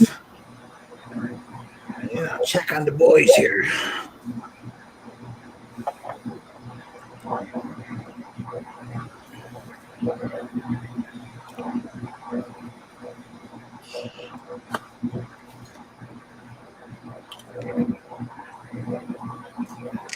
I know that guy, Jerry.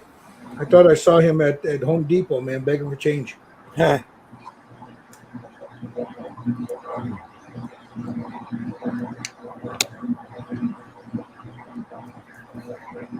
Wyatt said he dropped out to do some adult stuff. How's the progress going? Well, there's Jerry's. There's Jerry's at the moment. Yeah. He's gonna go with you're going with a black and white scheme, right, Jerry? Yeah. We got Steve's right here. He's getting ready to lay down his dead white over all the stippling he just did. Another very light misting coat over that to blend everything, the veins and everything. Sweet. We got Mr. Lang. What you got there, Mr. Lang? The craw. You're doing the claw. The craw. Just doing some shading. And then this is mine.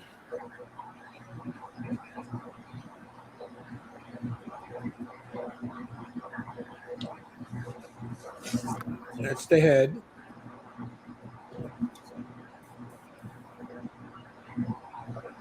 And these are the hands. Now I'm going to go over a very light misting over all of this once this dries.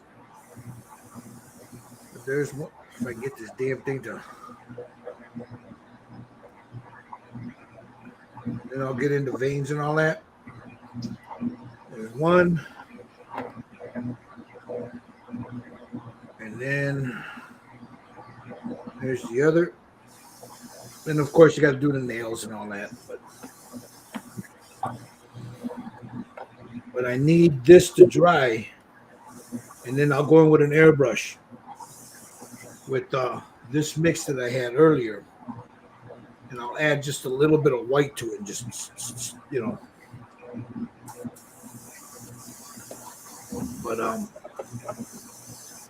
yeah, there he is right there. What do you think, Jerry?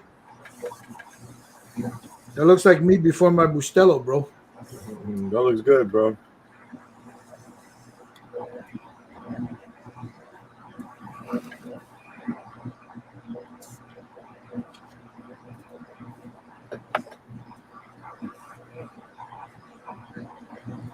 Waya has asked me how long does the oil shading take to dry? Let me show you. That's clean right there, right?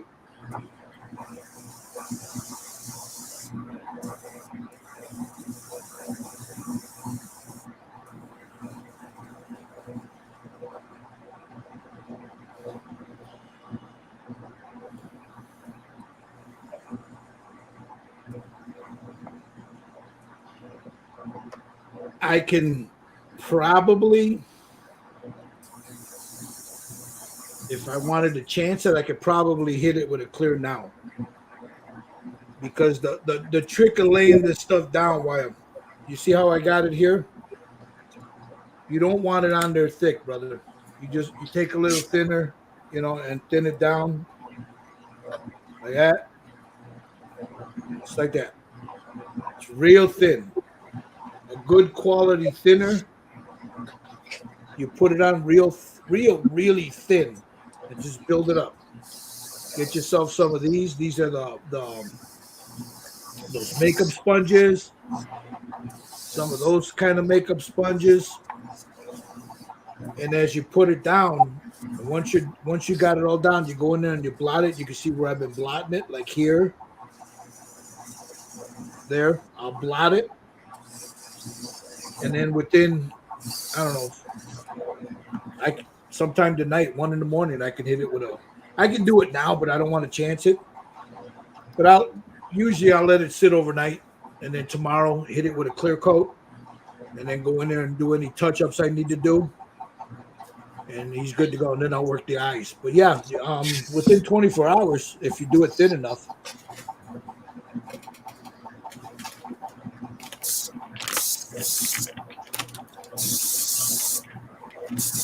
What kind of matte varnish am I using? What kind of matte varnish are you using to protect the early work from the oil solvent? Believe it or not, your local Home Depot, Amazon,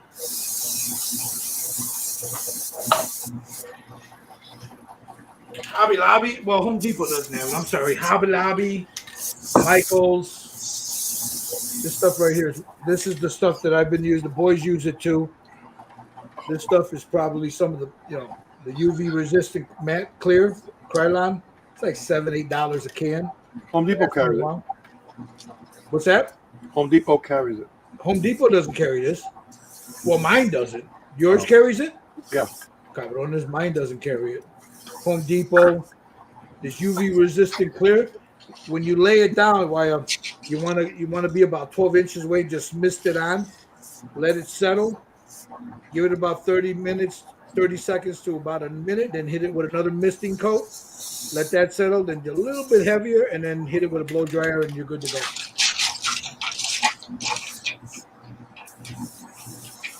Yeah, no problem, brother. No problem. I go through a lot of this stuff. See, like right now, I'm done. As far as well, I'll add a little pink to the ears, but there's not really much I can do because I want to protect this undercoat that I've got. This undercoat, I want to protect it, and then I'll go in with a tiny bit of a red wash, just a tiny bit around here, around the outer ridges of the eyes. But you know what? I'll do it now. Fuck it. I'll take some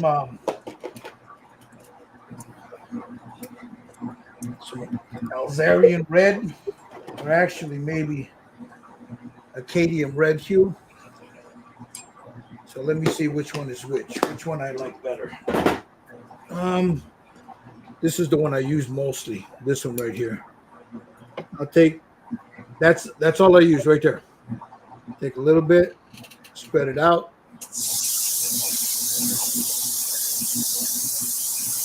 Got it on my brush already, so I'll take a paper towel and just take most of it off right there. The back of my glove. Just add a little bit there, right around the mouth.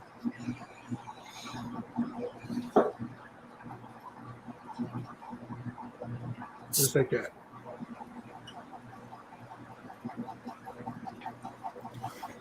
Take a blender, just very gently blend that in.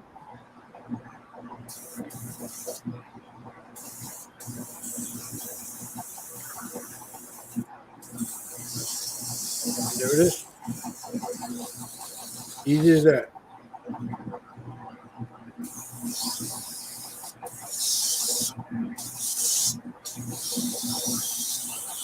Make a little bit more of that. You guys leave it now? All right. Put a little here. Just to give. Okay, buddy, have fun.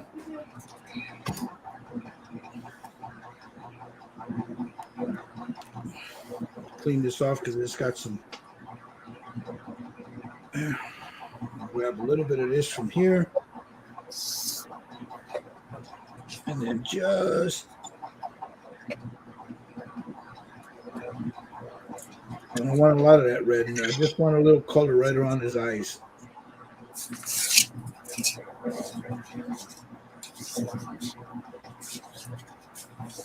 You don't need a lot of oil paint, wire. It's very little.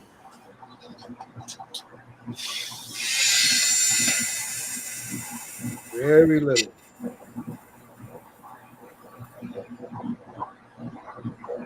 And then once I seal this, I'll go in with an airbrush and I'll just, where it's too dark, I'll add some highlights, All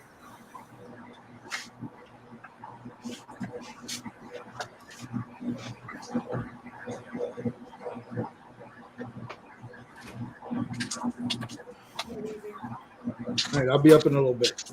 Your mother got the baby? The baby eat already?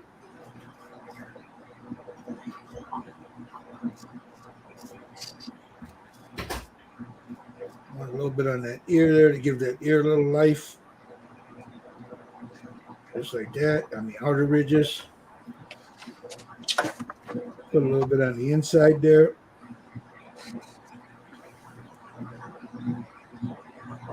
This is a dry. This one's dry.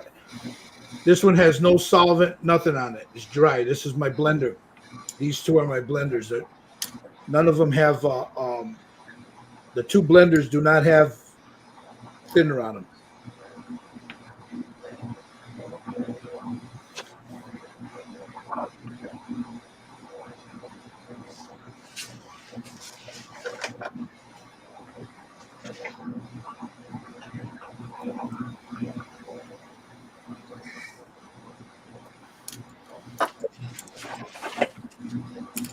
I want a little bit on his nose there, right there. Just a little pop of color there.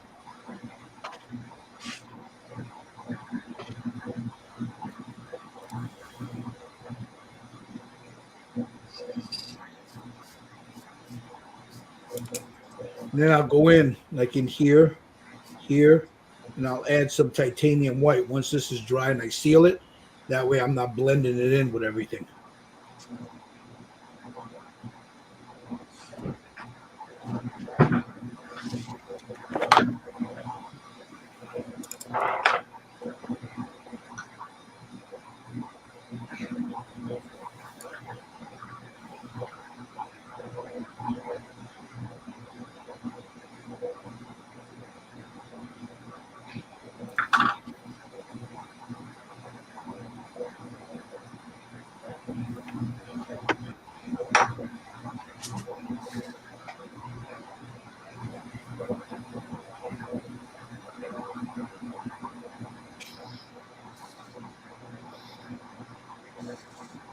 Yep.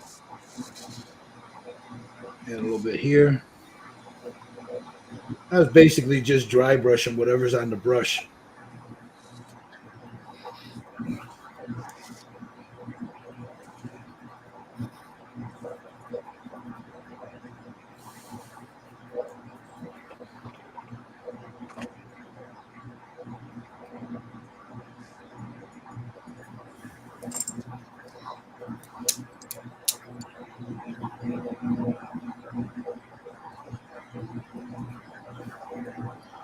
Get my brush in some thinner and make a little bit more of a wash there.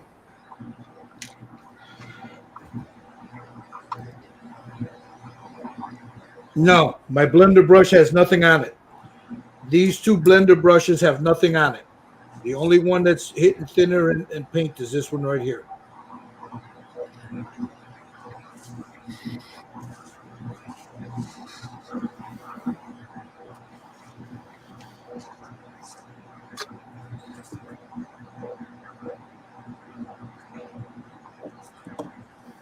Get behind the ear there.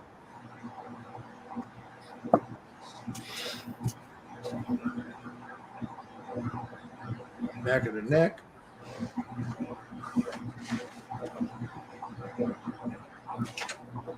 Take my blender and just very gently just work that in.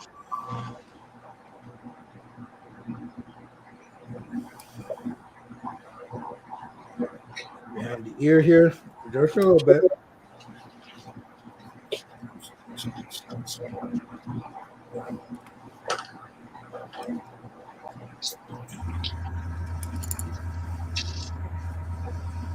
You can create, by doing it this way, you can create a lot of different textures in there, you know. But again, it's a 2 or 3 day process because I want this to dry completely, seal it, then I'll go over it. That way, whatever I put on there, like the titanium white or the bone white or whatever, when I put it on there, it doesn't blend in.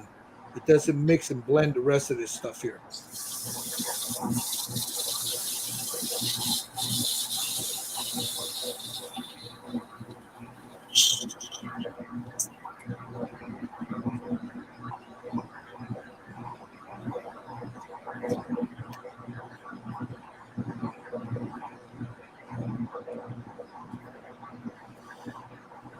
And I'll take just a little bit, very carefully, underneath that eye, right there.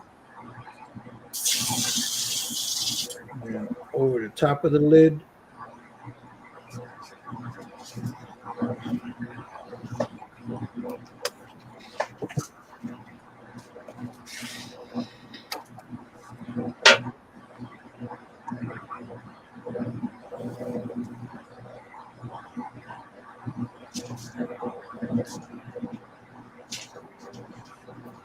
There he is. There's the, for now.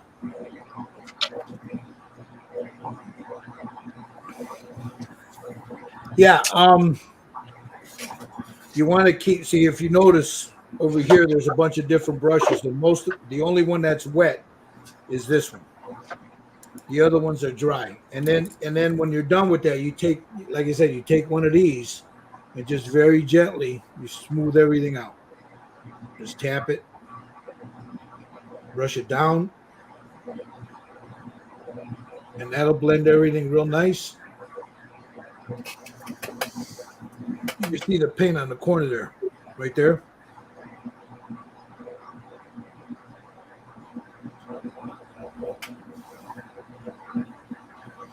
And then there it is. I didn't lose any of that detailing. You see all the mottling under his skin and shit? Ah, that's nice. But there'll be a little bit more work done. A little bit, you know, once, again, like I said, I'll go in with like almost a white, this stuff here, I'll make a wash out of it. And I'll just go in and just very carefully, once this is sealed, lay it down. And that'll blend everything in. Same thing with the hands. You know, I'll do the same thing. I'll go in with an airbrush and just, you know, hit the hands.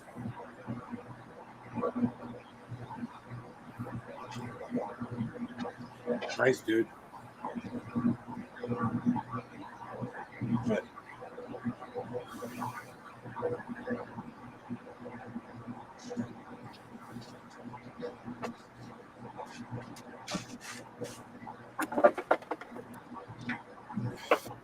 Yeah, monsters are a little different. This is the first time I've tried one. I've done orcs and stuff like that, but What color are you using there? what I'm using right now, Yeah. this is Is it a sepia or something? burnt umber. No, yeah, burnt umber. Burnt sienna. I'm sorry, that's a burnt sienna right there. That's Starship Flesh. Two different types of reds. This one down here is the red ochre. This is the red that I just used that you guys saw me just put on there. The cadmium. That's pink, pale pink, right? White, purple, and then I took some of this Starship Flesh, and I mixed a little bit here, so it's like a dirty purple right there. It starts Starflesh, Starship Filth, yeah. Filth, right? Not Yes. Flesh. Okay.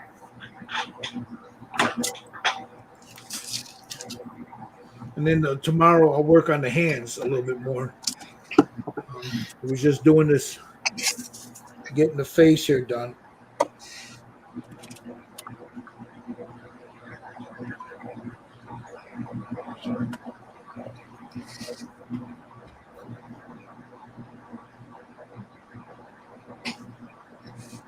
And then I'm doing the hair, is bushy ass eyebrows right now.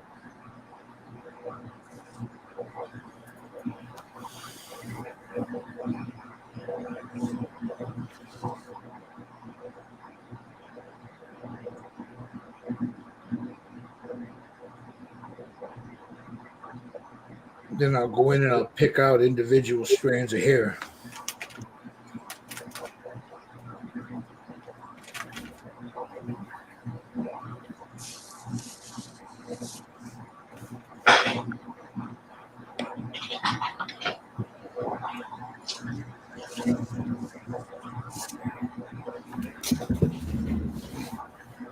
Yeah, oils are very forgiving. If I don't like this tomorrow, I can go back. I can take some thinner and take it right off.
I'm gonna let that sit.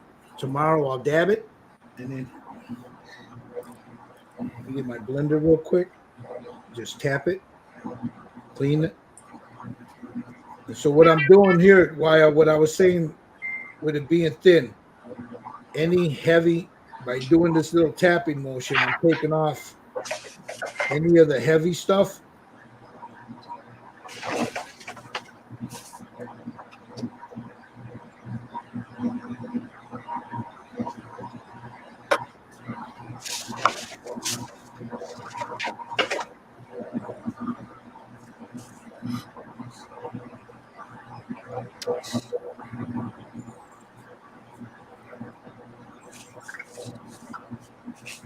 That's why I use a puppy pad. You see I do that and I clean my brush on that puppy pad there.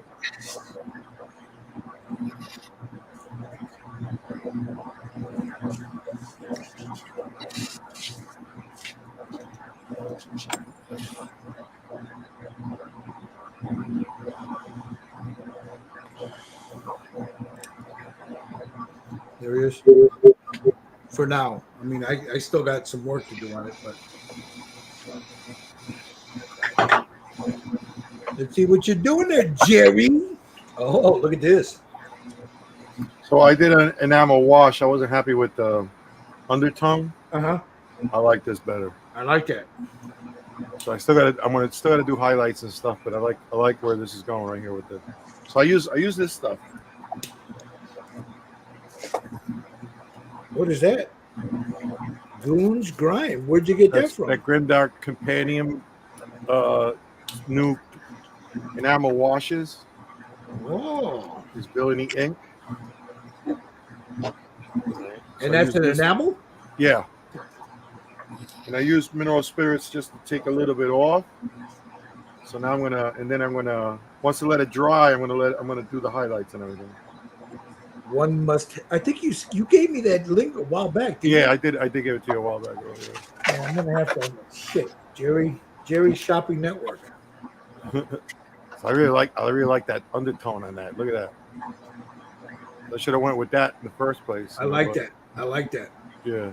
And like you I'm said, gonna let it dry, and then I'm gonna hit it with highlights. yeah, you go in with the highlights. It'll look, it'll give you that nice Yeah, color. it should come out pretty good. Let's see. Because it's all pretty, it just looks like a muddy mess. You know what I'm saying? It's Well, that's not a lot of color to it. They all look like that until you start adding the details to them. Yeah, I know. So we'll see. We'll see how it works out. Hopefully, it works out good. It's like mine. I took a chance with that green because I didn't know how that was going to work. With the modeling. I'm glad I did it that way. Yeah. So you guys can talk shit all you want.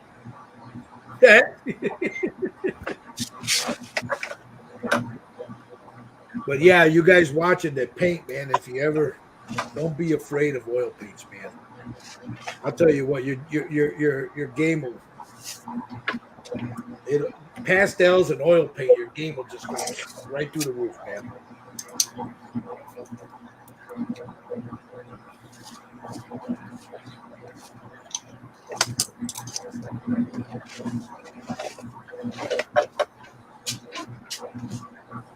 See, I need to go in on his face here once it's done, and then add some more like vein, but I'll do that once I seal this. That way, if I don't like it, I can wipe it off.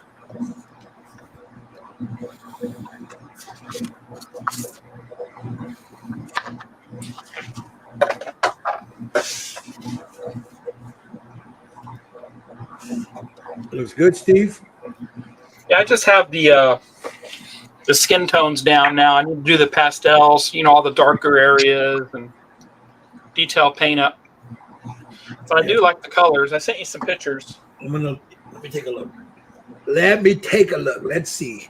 Yeah, I need to take a couple pictures so you guys can, because the camera's washing out. Yeah, I actually got it set a little bit lower. No, I'm talking about like when we try to, the camera doesn't really show you everything, Yeah. Let me see, Steve. All right, let me share this.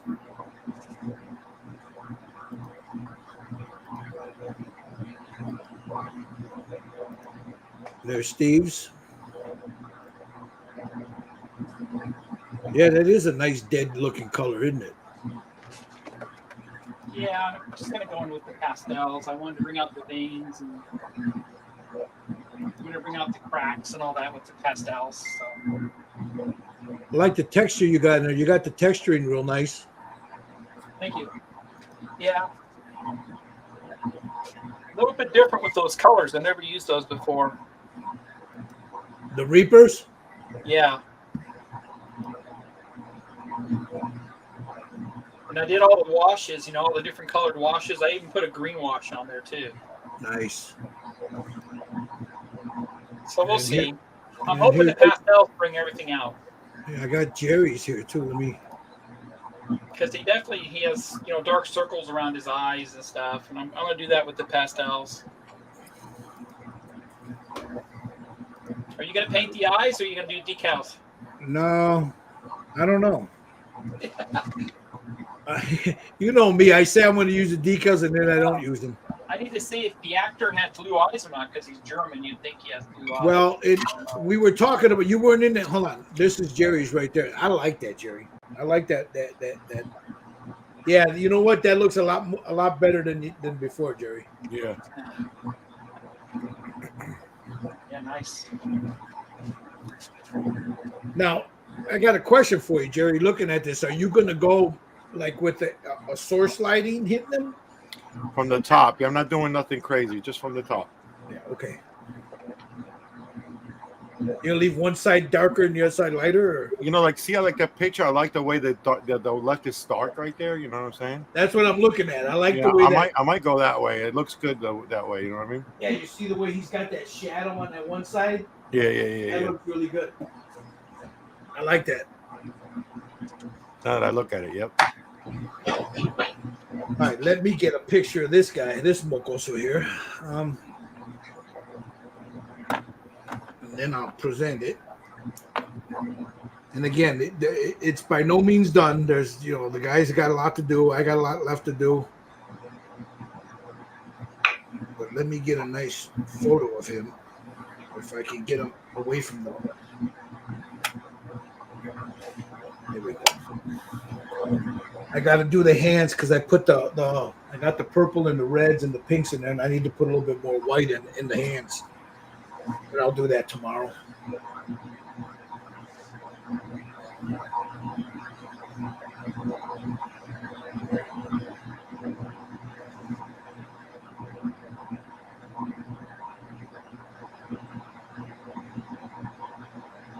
Like that. Let me get on my side shot there.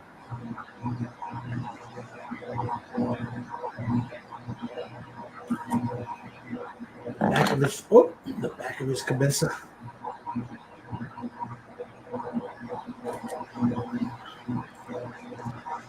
The other side. And then that goddamn mug. And of course, seeing that TikTok likes to spank me, I'm gonna, just for shits and giggles, I'm gonna put a picture up here of my Lady Death. There you go. All right. God damn it, it's still too bright.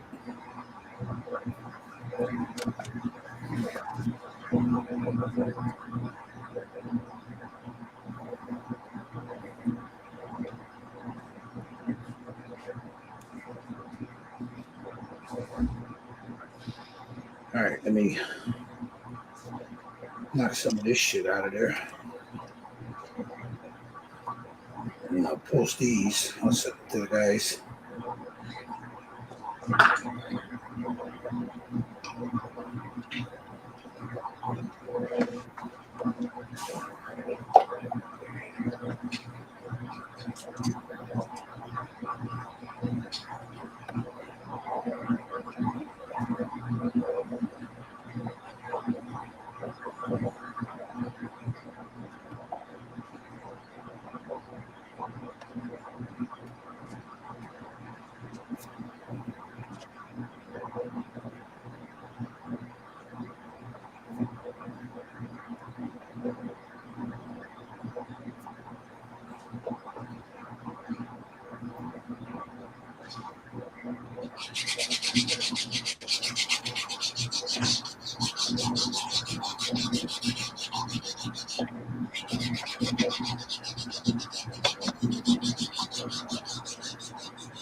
right, let me put this up here.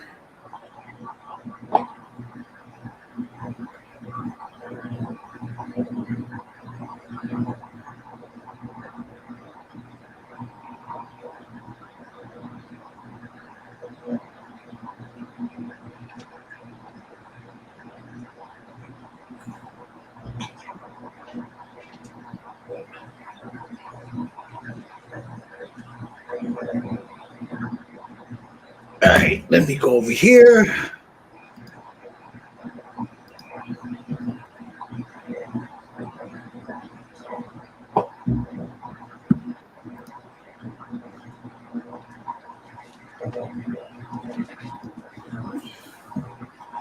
I will present.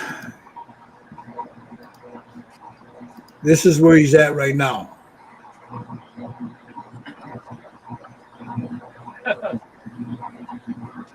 He looks pretty evil. There's the side, one side, back of his dome. The other side. Oh, and there he is right there. It's a little bright, but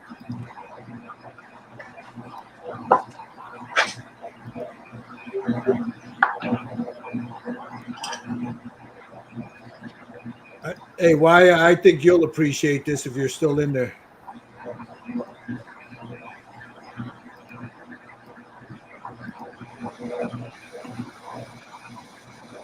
Lady Death. That's in oils right there too, except for the black.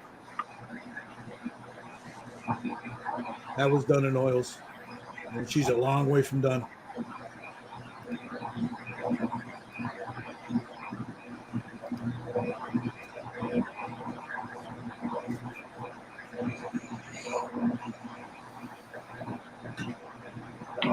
I got to get a, you know what, see if I got to get a little bit of green mottling on them. But I'll do that tomorrow. Yeah, I'm about done. For Yeah. tonight. Yeah, I can't.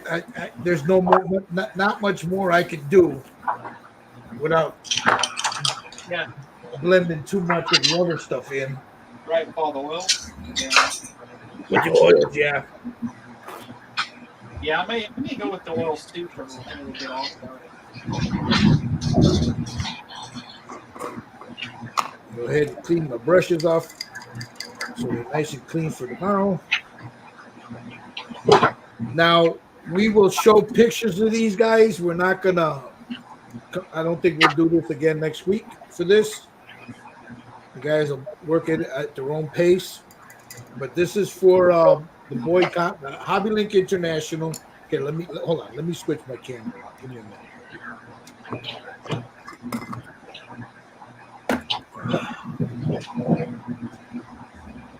Give me a second here while I put my brushes off again. Let me go here.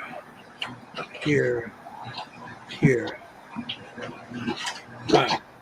Yeah, this was for Boyd Crompton's group build, the Hobby Link International Halloween group build for Boyd Crompton.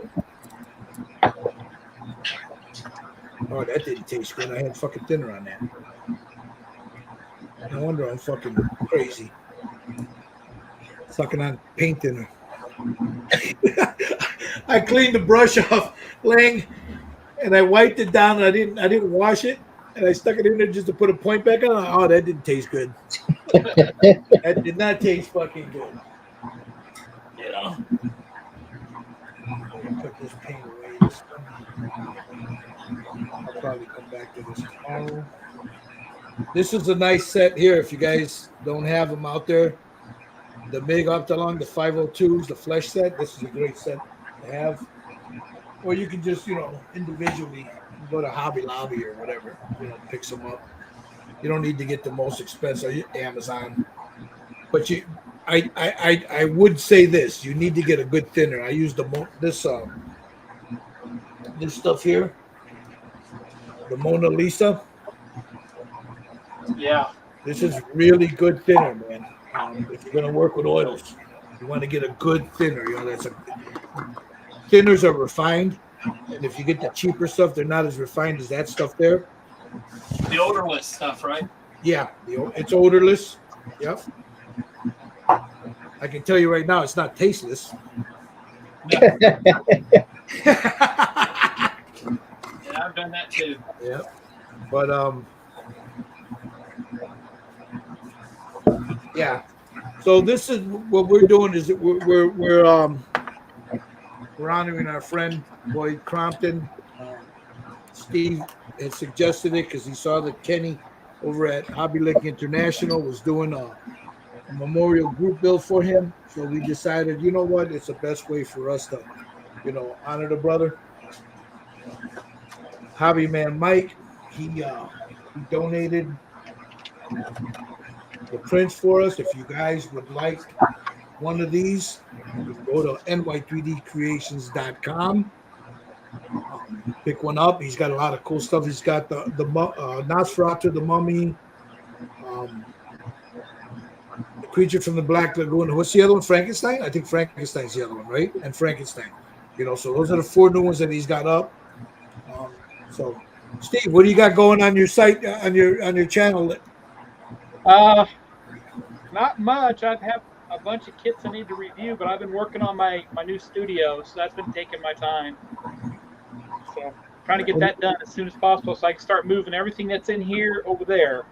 Cool. And now give us let everybody that's watching know a little bit about Scale Model Kit Review.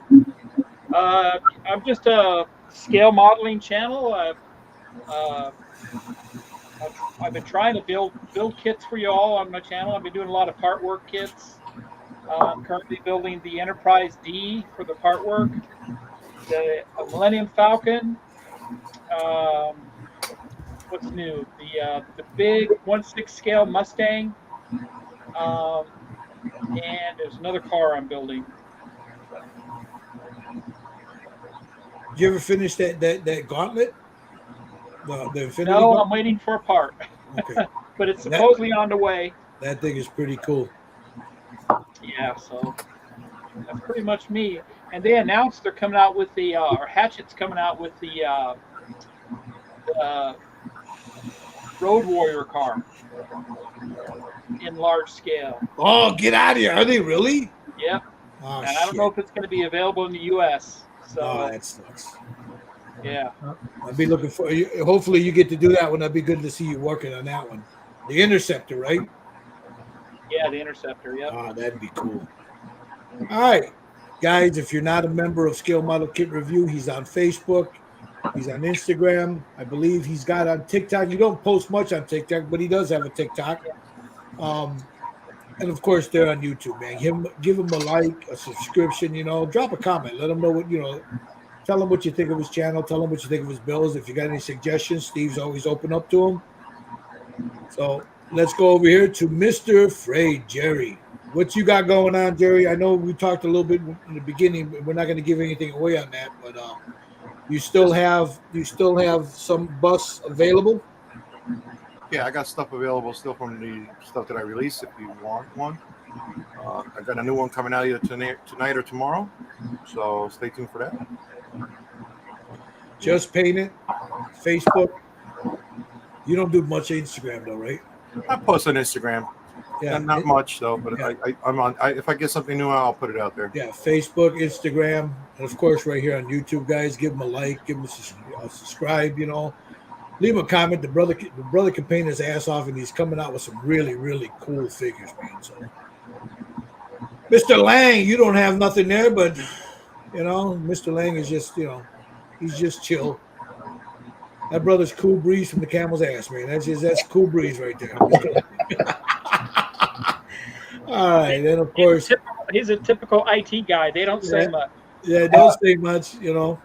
So, and of course me, guys, I don't post a lot on Facebook or YouTube like I used to or try to, but that algorithm is just, So here, if you help out, give me a like, give me a subscribe, leave a comment, and down below, let us know what you think of what we're doing. If there's anything you'd like to see us do, if we can do it, The boys and I would be on. It's called The Way of the Dragon, but it's not me. I can't do this without all of them, So, they make it what it is. So, want to also say something about this gallery airbrush. I like it. It's a good airbrush. Yeah. I can't wait to get my hands on the Mobius because this is nice. It's smooth. I got used to the trigger real quick. I like the feel of it in my hand. It's a nice airbrush. They're good airbrushes. The whole lineup seems like it's really good. Everybody talks really good about it. So. Everybody knows I'm a Badger boy. I got Iwatas and Ardern Steenbecks and all that other stuff. So for me to go out of my comfort zone that I've been in the last 5-7 years, this is not a bad airbrush. So if you're looking for an airbrush, gallery airbrush, I have a code. If I remember, I'll put it in. They gave me a code for a discount, so I'll put that in. And once this is done, I'll put it in the description. But yeah, I want to thank Gallery for the airbrush. I like it. You got a good product there. This stuff here, this Tim Gore's Bloodline, I love this shit, man. This stuff is good, man. And Jerry was telling me about it before, and I was like, I don't need no more damn paint. I went out and bought the master set. Now I got to get the others. There's 2 sets. He's got this one, and there's another one. Yeah. So now I'm going to end up buying the other one, and my wife's going to kill me. Gentlemen, thank you for hanging out, man. What do you guys enjoy your Saturday, and everybody that's watching, thank you for sitting with us, man. If you got any questions on anything you've seen there, if you got questions for Jerry, you can hit him up on Facebook, Just Paint It, or here on YouTube. Same thing with Steve. He's got a community, Scale Model Kit Review. It's on Facebook. Go join it. If you got a question for him about anything, you can drop it there, and you guys know how to get a hold of me. So I want to thank you guys all for watching. You guys have a great rest of your weekend, man. It's me saying peace. Good night, guys.